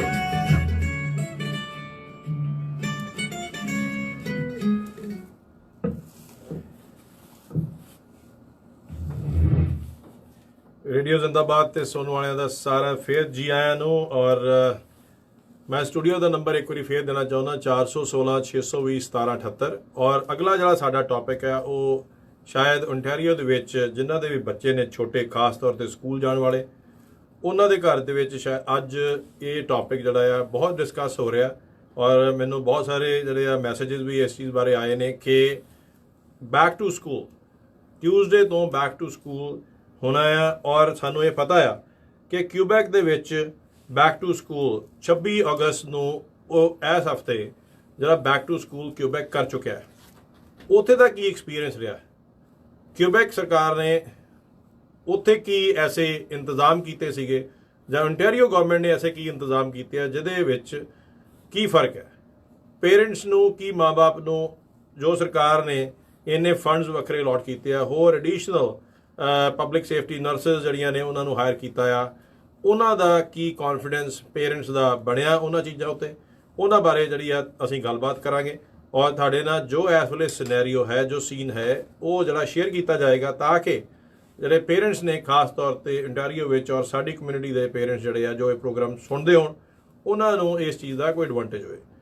ਕਿਊਬੈਕ ਨੇ 28 ਅਗਸਤ ਨੂੰ ਇੱਕ ਹਫ਼ਤਾ ਪਹਿਲਾਂ ਬੈਕ ਟੂ ਸਕੂਲ ਸ਼ੁਰੂ ਕੀਤਾ। ਔਰ ਮੇਜਰ ਫਰਕ ਜੋ ਓਨਟਾਰੀਓ ਔਰ ਕਿਊਬੈਕ ਦੇ ਵਿੱਚ ਇਹ ਸੀਗਾ ਕਿ ਕਿਊਬੈਕ ਦੇ ਵਿੱਚ ਮਾਸਕ ਪਾਉਣਾ ਮੈਂਡੇਟਰੀ ਨਹੀਂ ਸੀ। ਸੋ ਸਕੂਲ 'ਚ ਬੱਚੇ ਗਏ ਆ ਜਿਨ੍ਹਾਂ ਨੇ ਆਪਣੀ ਮਰਜ਼ੀ ਨਾਲ ਮਾਸਕ ਪਾਏ ਆ, ਮਗਰ ਗਵਰਨਮੈਂਟ ਵੱਲੋਂ ਮੈਂਡੇਟਰੀ ਮਾਸਕ ਜਿਹੜੇ ਸੀ ਉਹਦਾ ਕੋਈ ਐਸਾ ਆਰਡਰ ਨਹੀਂ ਸੀ, ਜਿਹਦੇ ਕਾਰਨ ਆਲਮੋਸਟ 47 ਸਕੂਲਾਂ ਦੇ ਵਿੱਚ, ਕਿਊਬੈਕ ਦੇ 47 ਸਕੂਲ ਐਸੇ ਨੇ ਜਿੱਥੇ ਘੱਟੋ ਘੱਟ ਵੀ ਇੱਕ ਕੇਸ ਇੱਕ ਹਫ਼ਤੇ ਦੇ ਵਿੱਚ 28 ਤਰੀਕ ਤੋਂ ਲੈ ਕੇ ਹੁਣ ਤੱਕ ਇੱਕ ਕੇਸ ਕੋਵਿਡ ਦਾ ਜਿਹੜਾ ਨਵਾਂ ਆਇਆ। ਕੀ ਇਹ ਓਨਟਾਰੀਓ ਦੇ ਪੇਰੈਂਟਸ ਲਈ ਬੜੀ ਇਨਕਰੇਜਿੰਗ ਖਬਰ ਹੈ? ਨਹੀਂ, ਫॉर श्योर। ਮਗਰ ਓਨਟਾਰੀਓ ਦੀ ਗਵਰਨਮੈਂਟ ਨੇ ਜੋ ਮੈਂਡੇਟਰੀ ਕੀਤਾ ਹੈ, ਮਾਸਕ ਸਕੂਲ ਦੇ ਵਿੱਚ ਮੈਂਡੇਟਰੀ ਨੇ, ਤੁਸੀਂ ਆਪਣੇ ਬੱਚੇ ਨੂੰ ਸਕੂਲ 'ਚ ਮਾਸਕ ਤੋਂ ਬਿਨਾਂ ਨਹੀਂ ਭੇਜ ਸਕਦੇ। ਮਗਰ ਇਸ ਵੇਲੇ ਚਿੰਤਾ ਕਰਨ ਦੀ ਗੱਲ ਇਹ ਹੈ ਕਿ ਜਿੱਥੇ ਕਿਊਬੈਕ ਦੇ ਵਿੱਚ ਸਾਰੇ ਕੇਸ ਘਟਦੇ ਜਾ ਰਹੇ ਸੀਗੇ, ਓਨਟਾਰੀਓ ਦੇ ਕੇਸ ਬੜੇ ਘਟਦੇ ਜਾ ਰਹੇ ਸੀਗੇ, ਮਗਰ ਕੱਲ ਆਲਮੋਸਟ ਕਿਊਬੈਕ ਦੇ ਵਿੱਚ 175 ਨਵੇਂ ਕੇਸ ਆਏ ਨੇ। ਔਰ ਜੇ ਓਨਟਾਰੀਓ ਦੀ ਗੱਲ ਕਰੀਏ ਤੇ ਇੱਥੇ 169 ਦੁਬਾਰਾ ਜਿਹੜੇ ਆ ਆਲਮੋਸਟ 150 ਤੋਂ ਉੱਪਰ ਜਿਹੜੇ ਆ ਕੇਸ ਆਉਣੇ ਸ਼ੁਰੂ ਹੋ ਗਏ ਨੇ। ਉਹ ਇੱਕ ਬਹੁਤ ਵੱਡਾ ਇੱਕ ਚਿੰਤਾ ਦਾ ਵਿਸ਼ਾ ਆ। ਔਰ ਖਾਸ ਤੌਰ ਤੇ ਉਹ ਚਿੰਤਾ ਤਾਂ ਹੈ ਕਿਉਂਕਿ ਉਹ ਪੀਲ ਰੀਜਨ ਔਰ ਬਰੈਂਪਟਨ ਜੋ ਜਿੱਥੇ ਸਾਡਾ ਭਾਈਚਾਰਾ ਬਹੁਤ ਵਸਦਾ ਆ, ਬਰੈਂਪਟਨ ਦੇ ਵਿੱਚ ਇਹ ਕੇਸ ਜਿਹੜੇ ਪੀਲ ਰੀਜਨ ਦੇ ਵਿੱਚ ਸਭ ਤੋਂ ਜ਼ਿਆਦਾ ਜਿਹੜੇ ਆ ਉਹ ਕੇਸ ਜਿਹੜੇ ਆਏ ਨੇ। ਟੋਰਾਂਟੋ ਨਾਲੋਂ ਵੀ ਜ਼ਿਆਦਾ ਪੀਲ ਰੀਜਨ ਦੇ ਵਿੱਚ ਜਿਹੜੇ ਆ ਉਹ ਨਵੇਂ ਕੋਵਿਡ ਦੇ ਕੇਸ ਆਏ ਨੇ। ਕਾਰਨ ਉਹਦੇ ਬਹੁਤ ਨੇ। ਕਾਰਨ ਸਾਨੂੰ ਸਾਰਿਆਂ ਨੂੰ ਪਤਾ ਆ ਕਿਉਂਕਿ ਸਾਡਾ ਭਾਈਚਾਰਾ ਇਕੱਠਾ ਰਹਿੰਦਾ ਆ ਔਰ ਇੱਕ ਦੂਜੇ ਨਾਲ ਮੇਲ ਮਿਲਾਪ ਜਿਹੜਾ ਆ ਉਹ ਵੀ ਜ਼ਰੂਰ ਕਰਦੇ ਆ। ਔਰ ਕਈ ਕਿਤੇ ਨਾ ਕਿਤੇ ਅਸੀਂ ਮਾਸਕ ਜਾਂ ਸੋਸ਼ਲ ਡਿਸਟੈਂਸਿੰਗ ਜਿਹੜੀ ਆ ਉਹਨੂੰ ਕਿਤੇ ਨਾ ਕਿਤੇ ਭੁੱਲ ਰਹੇ ਹਾਂ ਔਰ ਅਸੀਂ ਇਸ ਚੀਜ਼ ਨੂੰ ਸੀਰੀਅਸਲੀ ਜਿਹੜਾ ਨਹੀਂ ਲੈ ਰਹੇ। ਉਹਦਾ ਕਾਰਨ ਇਹ ਹੈ ਕਿ ਸਾਨੂੰ ਕਿਤੇ ਨਾ ਕਿਤੇ ਇਸ ਚੀਜ਼ ਦੀ ਘਾਟ ਹੈ, ਇਸ ਚੀਜ਼ ਦੀ ਅੰਡਰਸਟੈਂਡਿੰਗ ਦੀ ਘਾਟ ਹੈ ਕਿ ਸਾਡੇ ਲਈ ਸੋਸ਼ਲ ਡਿਸਟੈਂਸਿੰਗ ਜਿਹੜੀ ਹੈ ਕਿੰਨੀ ਜ਼ਰੂਰੀ ਹੈ। ਅਸੀਂ ਬਹੁਤ ਐਜ਼ ਅ ਨੇਚਰ ਅਸੀਂ ਐਜ਼ ਕਮਿਊਨਿਟੀ ਚਾਂਸ ਲੈਂਦੇ ਹਾਂ। ਅਸੀਂ ਇਹਨਾਂ ਚੀਜ਼ਾਂ ਬਾਰੇ ਜ਼ਿਆਦਾ ਸੀਰੀਅਸ ਨਹੀਂ ਹੁੰਦੇ ਔਰ ਕੋਈ ਵੀ ਗਵਰਨਮੈਂਟ ਜਿਹੜੀ ਆ ਉਹ ਕਿਸੇ ਵੀ ਤਰ੍ਹਾਂ ਕੋਵਿਡ ਨੂੰ ਕੰਟਰੋਲ ਨਹੀਂ ਕਰ ਸਕਦੀ, ਚਾਹੇ ਉਹ ਬੈਕ ਟੂ ਸਕੂਲ ਹੋਏ। ਜੇ ਅਸੀਂ ਐਜ਼ ਅ ਕਮਿਊਨਿਟੀ ਇਹ ਚੀਜ਼ ਅੰਡਰਸਟੈਂਡ ਨਹੀਂ ਕਰਦੇ ਕਿ ਸਾਡੇ ਲਈ ਸੋਸ਼ਲ ਡਿਸਟੈਂਸਿੰਗ, ਸਾਡੇ ਲਈ ਪ੍ਰੀਕਾਸ਼ਨਸ ਲੈਣੇ ਕਿੰਨੇ ਜ਼ਿਆਦਾ ਜ਼ਰੂਰੀ ਨੇ। ਇਸੇ ਕਾਰਨ ਜੇ ਬੈਕ ਟੂ ਸਕੂਲ ਦਾ ਮੇਜਰ ਚੈਲੰਜ ਆਏਗਾ ਵੀ ਉਹ ਸਾਡੀ ਕਮਿਊਨਿਟੀ ਨੂੰ ਜ਼ਿਆਦਾ ਆਏਗਾ। ਉਹਦਾ ਰੀਜ਼ਨ ਇਹ ਹੈ ਕਿ ਬੱਚੇ ਉਹੀ ਕਾਪੀ ਕਰਦੇ ਨੇ ਜੋ ਉਹ ਵੱਡਿਆਂ ਨੂੰ ਵੇਖਣਗੇ। ਸਾਨੂੰ ਗਵਰਨਮੈਂਟ ਨੇ ਹਮੇਸ਼ਾ ਇੱਕ ਬੜੇ ਦੇਰ ਤੋਂ ਇੱਕ ਜਿਹੜੀਆਂ ਇੰਸਟਰਕਸ਼ਨਸ ਪਾਸ ਕੀਤੀਆਂ ਜਾ ਰਹੀਆਂ ਨੇ ਕਿ ਆਪਣੇ ਬੱਚਿਆਂ ਨੂੰ ਜੇ ਸਕੂਲ ਤੁਸੀਂ ਭੇਜਣਾ ਆ ਉਹਨਾਂ ਨੂੰ ਘਰ ਦੇ ਵਿੱਚ ਵੀ ਮਾਸਕ ਪਾਉਣ ਦੀ ਉਨੀ ਦੇਰ ਆਦਤ ਪਾਓ ਤਾਂ ਕਿ ਉਹਨਾਂ ਨੂੰ ਇੱਕ ਆਦਤ ਪੈ ਜਾਏ, ਉਹਨਾਂ ਨੂੰ ਹੈਬਿਟ ਫਾਰਮੇਸ਼ਨ ਹੋਏ, ਉਹ ਮਾਸਕ ਦੇ ਨਾਲ ਸਸਟੇਨ ਕਰਨਾ, ਉਹਨੂੰ ਪਾ ਕੇ ਰੱਖਣ ਦੀ ਆਦਤ ਪਾ ਲੈਣ। ਮਗਰ ਅਫਸੋਸ ਇਹ ਹੈ ਕਿ ਅਸੀਂ ਐਜ਼ ਪੇਰੈਂਟਸ ਬਹੁਤ ਘੱਟ ਇਸ ਚੀਜ਼ ਉੱਤੇ ਗੌਰ ਕੀਤਾ ਔਰ ਅੱਜ ਚਾਹੇ ਉਹ ਬੈਕ ਟੂ ਸਕੂਲ ਹੋਏ, ਚਾਹੇ ਉਹ ਉਵੇਂ ਕੋਵਿਡ-19 ਦਾ ਇਸ਼ੂ ਹੋਏ, ਸਾਡੇ ਬਹੁਤ ਕਮਿਊਨਿਟੀ ਦੇ ਵਿੱਚ ਇਸ ਚੀਜ਼ ਦੀ ਬੜੀ ਵੱਡੀ ਘਾਟ ਹੈ ਕਿ ਕੋਵਿਡ-19 ਇਜ਼ ਨਾਟ ਸਿਰਫ ਸਰਦੀ ਜੋ ਜ਼ੁਕਾਮ। ਡਾਕਟਰਸ ਨੇ ਇੱਥੋਂ ਤੱਕ ਕਹਿਣਾ ਸ਼ੁਰੂ ਕਰਤਾ ਹੈ ਕਿ ਜੇ ਕਿਸੇ ਨੂੰ ਕੋਵਿਡ-19 ਹੁੰਦਾ ਹੈ ਬੱਚੇ ਨੂੰ, ਜਾਂ ਉਸ ਬੱਚੇ ਦੇ ਜਾਂ ਉਸ ਬੰਦੇ ਦੇ ਲੈਵਲ 1 ਡਾਇਬਟੀਜ਼ ਹੋਣ ਦੇ ਬਹੁਤ ਜ਼ਿਆਦਾ ਚਾਂਸਸ ਵੱਧ ਜਾਂਦੇ ਨੇ। ਇਵੇਂ ਵੀ ਸਟੱਡੀਜ਼ ਆ ਰਹੀਆਂ ਨੇ ਕਿ ਉਹਦੇ ਬਾਅਦ ਲਾਈਫ ਸਪੈਨ ਜਿਹੜਾ ਆ ਉਹ 40 ਤੋਂ 50 ਸਾਲ ਹੋ ਸਕਦਾ। ਸੋ ਇਹ ਕੋਈ ਡਰਾਉਣ ਵਾਲੀ ਚੀਜ਼ ਨਹੀਂ ਹੈ ਜੋ ਆਪਾਂ ਸ਼ੇਅਰ ਕਰ ਰਹੇ ਹਾਂ, ਮਗਰ ਇਹ ਇੱਕ ਖਾਸ ਉਹ ਐਸੀ ਜਾਣਕਾਰੀ ਹੈ ਜੋ ਸਾਡੀ ਕਮਿਊਨਿਟੀ ਦੇ ਵਿੱਚ ਸਪਰੈਡ ਨਹੀਂ ਹੋ ਰਹੀ। ਸਾਡੀ ਕਮਿਊਨਿਟੀ ਦੇ ਵਿੱਚ ਇਸ ਚੀਜ਼ ਬਾਰੇ ਗੌਰ ਨਹੀਂ ਕੀਤਾ ਜਾ ਰਿਹਾ ਕਿ ਸਾਡੀਆਂ ਪਾਰਟੀਆਂ ਨਾਲੋਂ, ਸਾਡੇ ਇਕੱਠੇ ਹੋਣ ਨਾਲੋਂ ਜ਼ਿਆਦਾ ਜ਼ਰੂਰੀ ਪ੍ਰੀਕਾਸ਼ਨਸ ਲੈਣੇ ਨੇ। ਕੋਵਿਡ-19 ਸਿਰਫ ਸਰਦੀ ਜ਼ੁਕਾਮ ਜਾਂ ਖਾਂਸੀ ਦਾ ਸਿੰਪਟਮ ਨਹੀਂ ਹੈ। ਕੋਵਿਡ-19 ਦੇ ਬਾਰੇ ਅਜੇ ਸਾਇੰਟਿਸਟਸ ਨੂੰ, ਰਿਸਰਚਰਸ ਨੂੰ, ਡਾਕਟਰਸ ਨੂੰ ਨਹੀਂ ਪਤਾ ਕਿ ਜੇ ਤੁਹਾਨੂੰ ਕੋਵਿਡ-19 ਹੁੰਦਾ ਆ ਉਹਦਾ ਤੁਹਾਡੀ ਬਾਡੀ ਦੇ ਬਾਅਦ ਵਿੱਚ ਕੀ ਅਸਰ ਰਹੇਗਾ, ਕਿੰਨੇ ਸਾਲ ਅਸਰ ਰਹੇਗਾ। ਸੋ ਜਿੰਨਾ ਵੀ ਪੇਰੈਂਟਸ ਨੇ ਆਪਣੇ ਬੱਚਿਆਂ ਨੂੰ ਭੇਜਣਾ ਹੈ ਬੈਕ ਟੂ ਸਕੂਲ, ਉਹਨਾਂ ਲਈ ਬਹੁਤ ਜ਼ਰੂਰੀ ਹੈ ਕਿ ਉਹ ਬੱਚਿਆਂ ਨੂੰ ਹੈਂਡ ਵਾਸ਼ ਕਰਨਾ ਸਿਖਾਉਣ, ਉਹਨਾਂ ਨੂੰ ਸਿਖਾਉਣ ਕਿ ਜੇ ਹੱਥ ਉਹਨਾਂ ਨੇ ਧੋਣੇ ਆ ਤੇ ਘੱਟੋ ਘੱਟ 20 ਦੀ ਗਿਣਤੀ ਕਰਨ। ਠੀਕ ਹੈ, ਬੱਚੇ ਨੂੰ ਕਿਸੇ ਨਾ ਕਿਸੇ ਤਰੀਕੇ ਇੰਟਰਸਟਿੰਗ ਤਰੀਕੇ ਨਾਲ ਉਹਨਾਂ ਨੂੰ ਦੱਸੋ ਕਿ ਤੁਸੀਂ 20 ਕਾਊਂਟ ਕਰੋ, ਹੱਥ ਧੋ, ਨਾਲ ਉਹਨਾਂ ਨੂੰ ਕੋਈ ਜਿਹੜਾ ਵਧੀਆ ਸੈਨੀਟਾਈਜ਼ਰ ਆ ਉਹ ਜ਼ਰੂਰ ਲਾ ਕੇ ਦਿਓ, ਮਾਸਕ ਘਰ 'ਚ ਪਾਓ ਉਹਨਾਂ ਨੂੰ ਤਾਂ ਕਿ ਉਹਨਾਂ ਨੂੰ ਥੋੜ੍ਹੀ ਟ੍ਰੇਨਿੰਗ ਹੋਏ, ਉਹਨਾਂ ਨੂੰ ਆਦਤ ਪਏ। ਔਰ ਅਗਰ ਤੁਸੀਂ ਇਹ ਚੀਜ਼ਾਂ ਨਹੀਂ ਕਰ ਰਹੇ ਤਾਂ ਰੇਡੀਓ ਜ਼ਿੰਦਾਬਾਦ ਵੱਲੋਂ ਸਪੈਸ਼ਲ ਮੈਂ ਤੁਹਾਨੂੰ ਆਪਣਾ ਜਿਹੜਾ ਰਿਕੁਐਸਟ, ਬੇਨਤੀ ਇਹ ਕਰਨਾ ਚਾਹੁੰਦਾ ਆਪਣੀ ਕਮਿਊਨਿਟੀ ਨੂੰ ਕਿ ਆਪਣੇ ਬੱਚਿਆਂ ਨੂੰ ਸਕੂਲ ਨਾ ਭੇਜੋ। ਬੈਟਰ ਹੋਏਗਾ ਕਿ ਤੁਸੀਂ ਬੱਚਿਆਂ ਨੂੰ ਘਰ ਰੱਖੋ ਤਾਂ ਕਿ ਬੱਚਾ ਤੁਹਾਡਾ ਜਿਹੜਾ ਆ ਉਹ ਸੇਫ ਰਹੇ। ਸਰਕਾਰ ਨੇ ਬਹੁਤ ਵਧੀਆ ਅਰੇਂਜਮੈਂਟਸ ਕੀਤੇ ਨੇ, ਇਹਦੇ 'ਚ ਕੋਈ ਸ਼ੱਕ ਨਹੀਂ ਹੈਗਾ। ਸਰਕਾਰ ਨੇ ਨਰਸਿਸ ਐਡੀਸ਼ਨਲ ਲਾਈਆਂ ਨੇ, ਜਿਹੜੇ ਸਕੂਲ ਦੇ ਜੈਨੀਟਰਸ ਨੇ ਉਹਨਾਂ ਨੂੰ ਬਹੁਤ ਵੱਡਾ, ਉਹਨਾਂ ਦੀ ਗਿਣਤੀ ਬਹੁਤ ਵਧਾਈ ਆ। ਬਹੁਤ ਸਾਰਾ ਸੋਸ਼ਲ ਡਿਸਟੈਂਸਿੰਗ ਅੰਦਰ ਸੀਟਿੰਗ ਅਰੇਂਜਮੈਂਟ ਐਸਾ ਕੀਤਾ ਆ ਕਿ ਉਹਨਾਂ ਵੱਲੋਂ ਸਾਰਾ ਅਰੇਂਜਮੈਂਟ ਹੈ। ਉਹ ਅਰੇਂਜਮੈਂਟ ਉਸੇ ਤਰ੍ਹਾਂ ਹੀ ਹੈ ਜਿਵੇਂ ਸਰਕਾਰ ਨੇ ਕੋਵਿਡ-19 ਦੇ ਕੇਸਿਸ ਜਿਹੜੇ ਆ ਉਹ 50-60 ਤੱਕ ਵੀ ਲੈ ਕੇ ਆ ਗਏ। ਮਗਰ ਕੀ ਐਸੀ ਖਾਸੀਅਤ ਹੈ ਪੀਲ ਰੀਜਨ ਦੇ ਵਿੱਚ ਕਿ ਸਾਰੇ ਓਨਟਾਰੀਓ ਦੇ ਨਾਲੋਂ ਜ਼ਿਆਦਾ ਕੇਸਿਸ ਜੇ ਆ ਰਹੇ ਨੇ, ਈਵਨ ਟੋਰਾਂਟੋ ਨਾਲੋਂ ਵੀ ਜਿੱਥੇ ਕਿ ਆਬਾਦੀ ਇੰਨੀ ਸੰਘਣੀ ਹੈ ਉਹ ਪੀਲ ਰੀਜਨ ਵਿੱਚ ਹੈ। ਔਰ ਸਾਨੂੰ ਇਹ ਸਾਰਾ ਪਤਾ ਜਦੋਂ ਅਸੀਂ ਆਲੇ ਦੁਆਲੇ ਵੇਖਦੇ ਹਾਂ, ਸਟੋਰਸ ਜਾਂਦੇ ਹਾਂ, ਖਾਸ ਤੌਰ ਤੇ ਆਪਣੇ ਕਮਿਊਨਿਟੀ ਦੇ ਵਿੱਚ ਵਿਚਰਦੇ ਹਾਂ, ਭਾਈਚਾਰੇ ਵਿੱਚ ਵਿੰਦੇ ਹਾਂ, ਸਾਨੂੰ ਬਹੁਤ ਘੱਟ ਇਸ ਚੀਜ਼ ਦੇ ਵਿੱਚ ਵੇਖਣ ਨੂੰ ਮਿਲਦਾ ਹੈ ਕਿ ਅਸੀਂ ਮਾਸਕ ਲਾ ਰਹੇ ਹਾਂ, ਅਸੀਂ ਸੋਸ਼ਲ ਡਿਸਟੈਂਸਿੰਗ ਰੱਖ ਰਹੇ ਹਾਂ, ਅਸੀਂ ਇੱਕ ਦੂਜੇ ਦੇ ਕੋਲ ਜਾ ਕੇ ਨਹੀਂ ਮਿਲ ਰਹੇ, ਗੈਟ ਟੂਗੇਦਰ ਜਿਹੜੀਆਂ ਇਕੱਠੇ ਹੋ ਰਹੇ ਆ, ਸਾਰਾ ਕੁਝ ਹੋ ਰਿਹਾ ਆ। ਇਹਦਾ ਧਿਆਨ ਰੱਖਣ ਦੀ ਲੋੜ ਹੈ ਕਿਉਂਕਿ ਅਜੇ ਕੋਵਿਡ-19 ਚਾਲੂ ਹੈ ਔਰ ਕੋਵਿਡ-19 ਦੀ ਅਜੇ ਸਟੇਜ 2 ਜਿਹੜੀ ਦੂਜੀ ਵੇਵ ਆਉਣੀ ਆ ਉਹ ਵੀ ਆਉਣ ਵਾਲੀ ਹੈ। ਔਰ ਇਸ ਕਰਕੇ ਸਾਨੂੰ ਆਪਣੇ ਆਪ ਦੇ ਉੱਤੇ ਜ਼ਰੂਰ ਧਿਆਨ ਰੱਖਣਾ ਚਾਹੀਦਾ ਕਿ ਅਸੀਂ ਪਹਿਲਾਂ ਆਪ ਆਪਣੇ ਆਪ ਨੂੰ ਸੇਫ ਰੱਖੀਏ, ਆਪ ਆਪਣੀਆਂ ਆਦਤਾਂ ਸੁਧਾਰੀਏ ਔਰ ਫਿਰ ਸੋਚੀਏ ਕਿ ਬੈਕ ਟੂ ਸਕੂਲ ਬੱਚਿਆਂ ਨੂੰ ਭੇਜਣਾ। ਸਰਕਾਰ ਜਿੰਨਾ ਮਰਜ਼ੀ ਕੋਸ਼ਿਸ਼ ਕਰ ਲੇ, ਤੁਸੀਂ ਆਪਣੇ ਬੱਚੇ ਦੀ ਆਦਤ ਸੁਧਾਰਨੀ ਆ ਔਰ ਉਹ ਆਦਤ ਤਾਂ ਹੀ ਸੁਧਰੇਗੀ ਜੇ ਤੁਸੀਂ ਆਪ ਘਰ ਦੇ ਵਿੱਚ ਉਹ ਚੀਜ਼ਾਂ ਨਾਲ ਕਰੋਗੇ। ਅਫਸੋਸ ਇਸ ਚੀਜ਼ ਦਾ ਆ, ਹਾਰਡ ਰਿਐਲਿਟੀ ਇਹ ਹੈ ਕਿ ਕਿਤੇ ਨਾ ਕਿਤੇ ਅਸੀਂ ਬਹੁਤ ਜ਼ਿਆਦਾ ਅਣਗਹਿਲੀ ਕਰ ਰਹੇ ਹਾਂ, ਅਸੀਂ ਬਹੁਤ ਜ਼ਿਆਦਾ ਬੇਧਿਆਨੇ ਹੋ ਕੇ ਕੋਵਿਡ-19 ਲੈ ਰਹੇ ਹਾਂ। ਅਸੀਂ ਕੋਵਿਡ-19 ਨੂੰ ਇੱਕ ਫਲੂ ਦੇ ਤੌਰ ਤੇ ਜਾਂ ਇੱਕ ਸਰਦੀ ਜ਼ੁਕਾਮ ਦੇ ਤੌਰ ਤੇ ਲੈ ਰਹੇ ਹਾਂ, ਜਦ ਕਿ ਰੋਜ਼ ਕਿਤੇ ਨਾ ਕਿਤੇ ਜ਼ਰੂਰ ਨਿਊਜ਼ ਆਉਂਦੀ ਹੈ ਕਿ ਕੋਈ ਲੋਕ ਜਿਹੜੇ ਆ ਕੋਵਿਡ-19 ਨਾਲ ਕਿਵੇਂ ਸ਼ਿਕਾਰ ਹੋ ਰਹੇ ਆ। ਬੇਸ਼ੱਕ ਇਸ ਵੇਲੇ ਤੁਹਾਡਾ ਸਰੀਰ, ਤੁਹਾਡੀ ਇਮਿਊਨਿਟੀ ਸਟਰੋਂਗ ਹੈ, ਤੁਸੀਂ ਉਹ ਤੋਂ ਰਿਕਵਰ ਵੀ ਹੋ ਰਹੇ ਹੋ, ਮਗਰ ਕੋਵਿਡ-19 ਤੁਹਾਡੀ ਬਾਡੀ 'ਚ ਅਗਰ ਹੈ ਔਰ ਰਿਕਵਰ ਵੀ ਹੋ ਗਏ ਹੋ, ਕੀ ਵਾਕਿਆ ਹੀ ਉਹਦਾ ਤੁਹਾਨੂੰ ਕੀ ਅਸਰ ਹੋਣਗੇ ਸਾਨੂੰ ਜਾਣਕਾਰੀ ਨਹੀਂ ਹੈ। ਕੀ ਸਾਡੀ ਇਮਿਊਨਿਟੀ ਤੇ ਪਰਮਾਨੈਂਟ ਡੈਮੇਜ ਹੋ ਗਿਆ ਸਾਨੂੰ ਜਾਣਕਾਰੀ ਨਹੀਂ ਹੈ। ਔਰ ਸਾਡੇ ਖਾਸ ਤੌਰ ਤੇ ਬੱਚਿਆਂ ਦੇ ਉੱਤੇ ਕੀ ਉਹਦਾ ਅਸਰ ਹੋਏਗਾ, ਕੀ ਉਹਨਾਂ ਦੀ ਲਾਈਫ ਦੇ ਉੱਤੇ ਅਸਰ ਹੋਏਗਾ। ਇਸ ਕਰਕੇ ਰੇਡੀਓ ਜ਼ਿੰਦਾਬਾਦ ਵੱਲੋਂ ਸਪੈਸ਼ਲ ਬੇਨਤੀ ਹੈ ਕਿ ਸਾਰੀ ਕਮਿਊਨਿਟੀ ਜਿਹੜੀ ਆ ਉਹ ਪਲੀਜ਼ ਪ੍ਰੀਕਾਸ਼ਨ ਲਓ, ਆਪਣੇ ਆਪ ਨੂੰ ਮਾਸਕ ਲਾ ਕੇ ਰੱਖੋ, ਆਪਣੇ ਆਪ ਨੂੰ ਕਿਤੇ ਵੀ ਐਸੀ ਥਾਂ ਤੇ ਜਾ ਕੇ ਜਿੱਥੇ ਕਿ ਤੁਹਾਨੂੰ ਜਾਣਕਾਰੀ ਨਹੀਂ, ਤੁਸੀਂ ਪਰਿਵਾਰ ਦੇ ਜੀ ਨਹੀਂ ਹੈ, ਉੱਥੇ ਤੁਸੀਂ ਜਾ ਕੇ ਨਾ ਬੈਠੋ ਅਜੇ, ਕਿਉਂਕਿ ਇਹ ਕੇਸਿਸ ਜਿਹੜੇ ਆ ਕਦੀ ਵੀ ਦੁਬਾਰਾ ਵੱਧ ਸਕਦੇ ਔਰ ਅਸੀਂ ਵੇਖ ਲਿਆ, ਉਦਾਹਰਨ ਦੇ ਚੁੱਕੇ ਆ ਕਿਤੇ ਸਾਡੇ ਕੇਸਿਸ ਜਿਹੜੇ ਸੀਗੇ ਉਹ 50 ਦੇ ਕਰੀਬ ਆ ਗਏ ਸੀ। ਅੱਜ ਹਾਲਾਤ ਇਹ ਹੈ ਕਿ premier Doug Ford specially Brampton ਦੇ ਮੇਅਰ ਪੈਟਰਿਕ ਬਰਾਊਨ ਜੀ ਨੂੰ ਕਾਲ ਕਰਕੇ ਪੁੱਛ ਰਹੇ ਨੇ ਕਿ ਵੀ ਬਰੈਂਪਟਨ ਦੇ ਵਿੱਚ ਕਿਉਂ ਕੇਸ ਵੱਧ ਰਹੇ ਨੇ।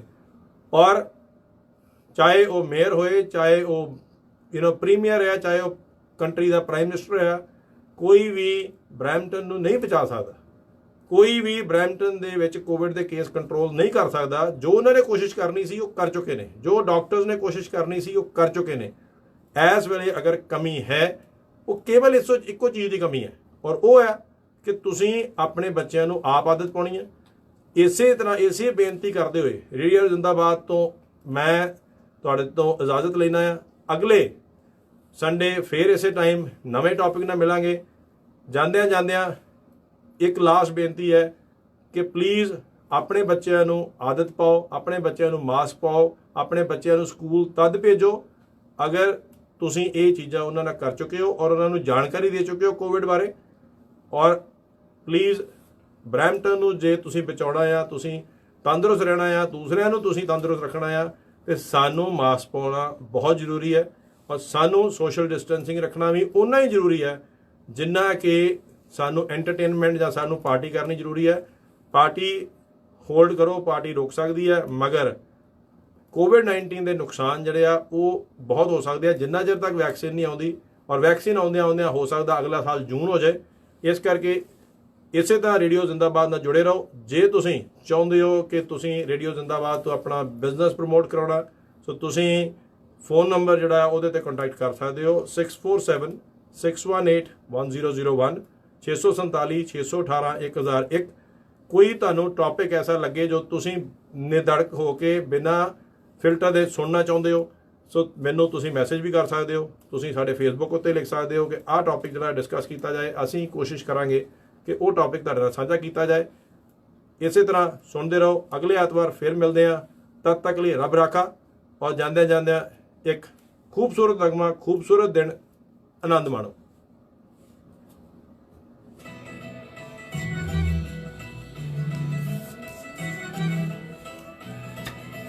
ਜੈਲਸੀ ਜੀ ਕਰਦੀਆਂ ਮੇਰੇ ਤੇ ਜੋ ਸੜਦੀਆਂ ਤੇਰੇ ਨਾਲ ਫੋਟੋਆਂ ਕਰਾਉਣ ਜੋ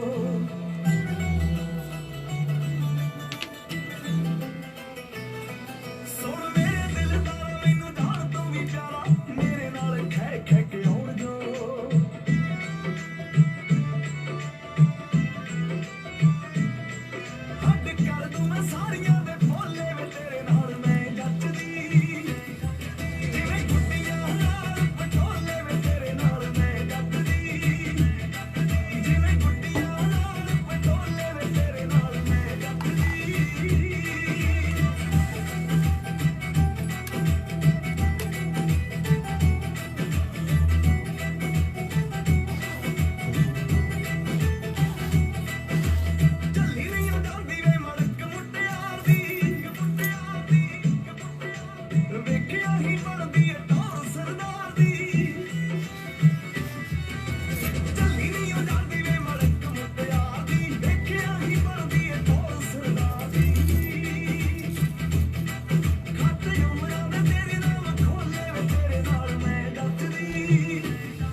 You are listening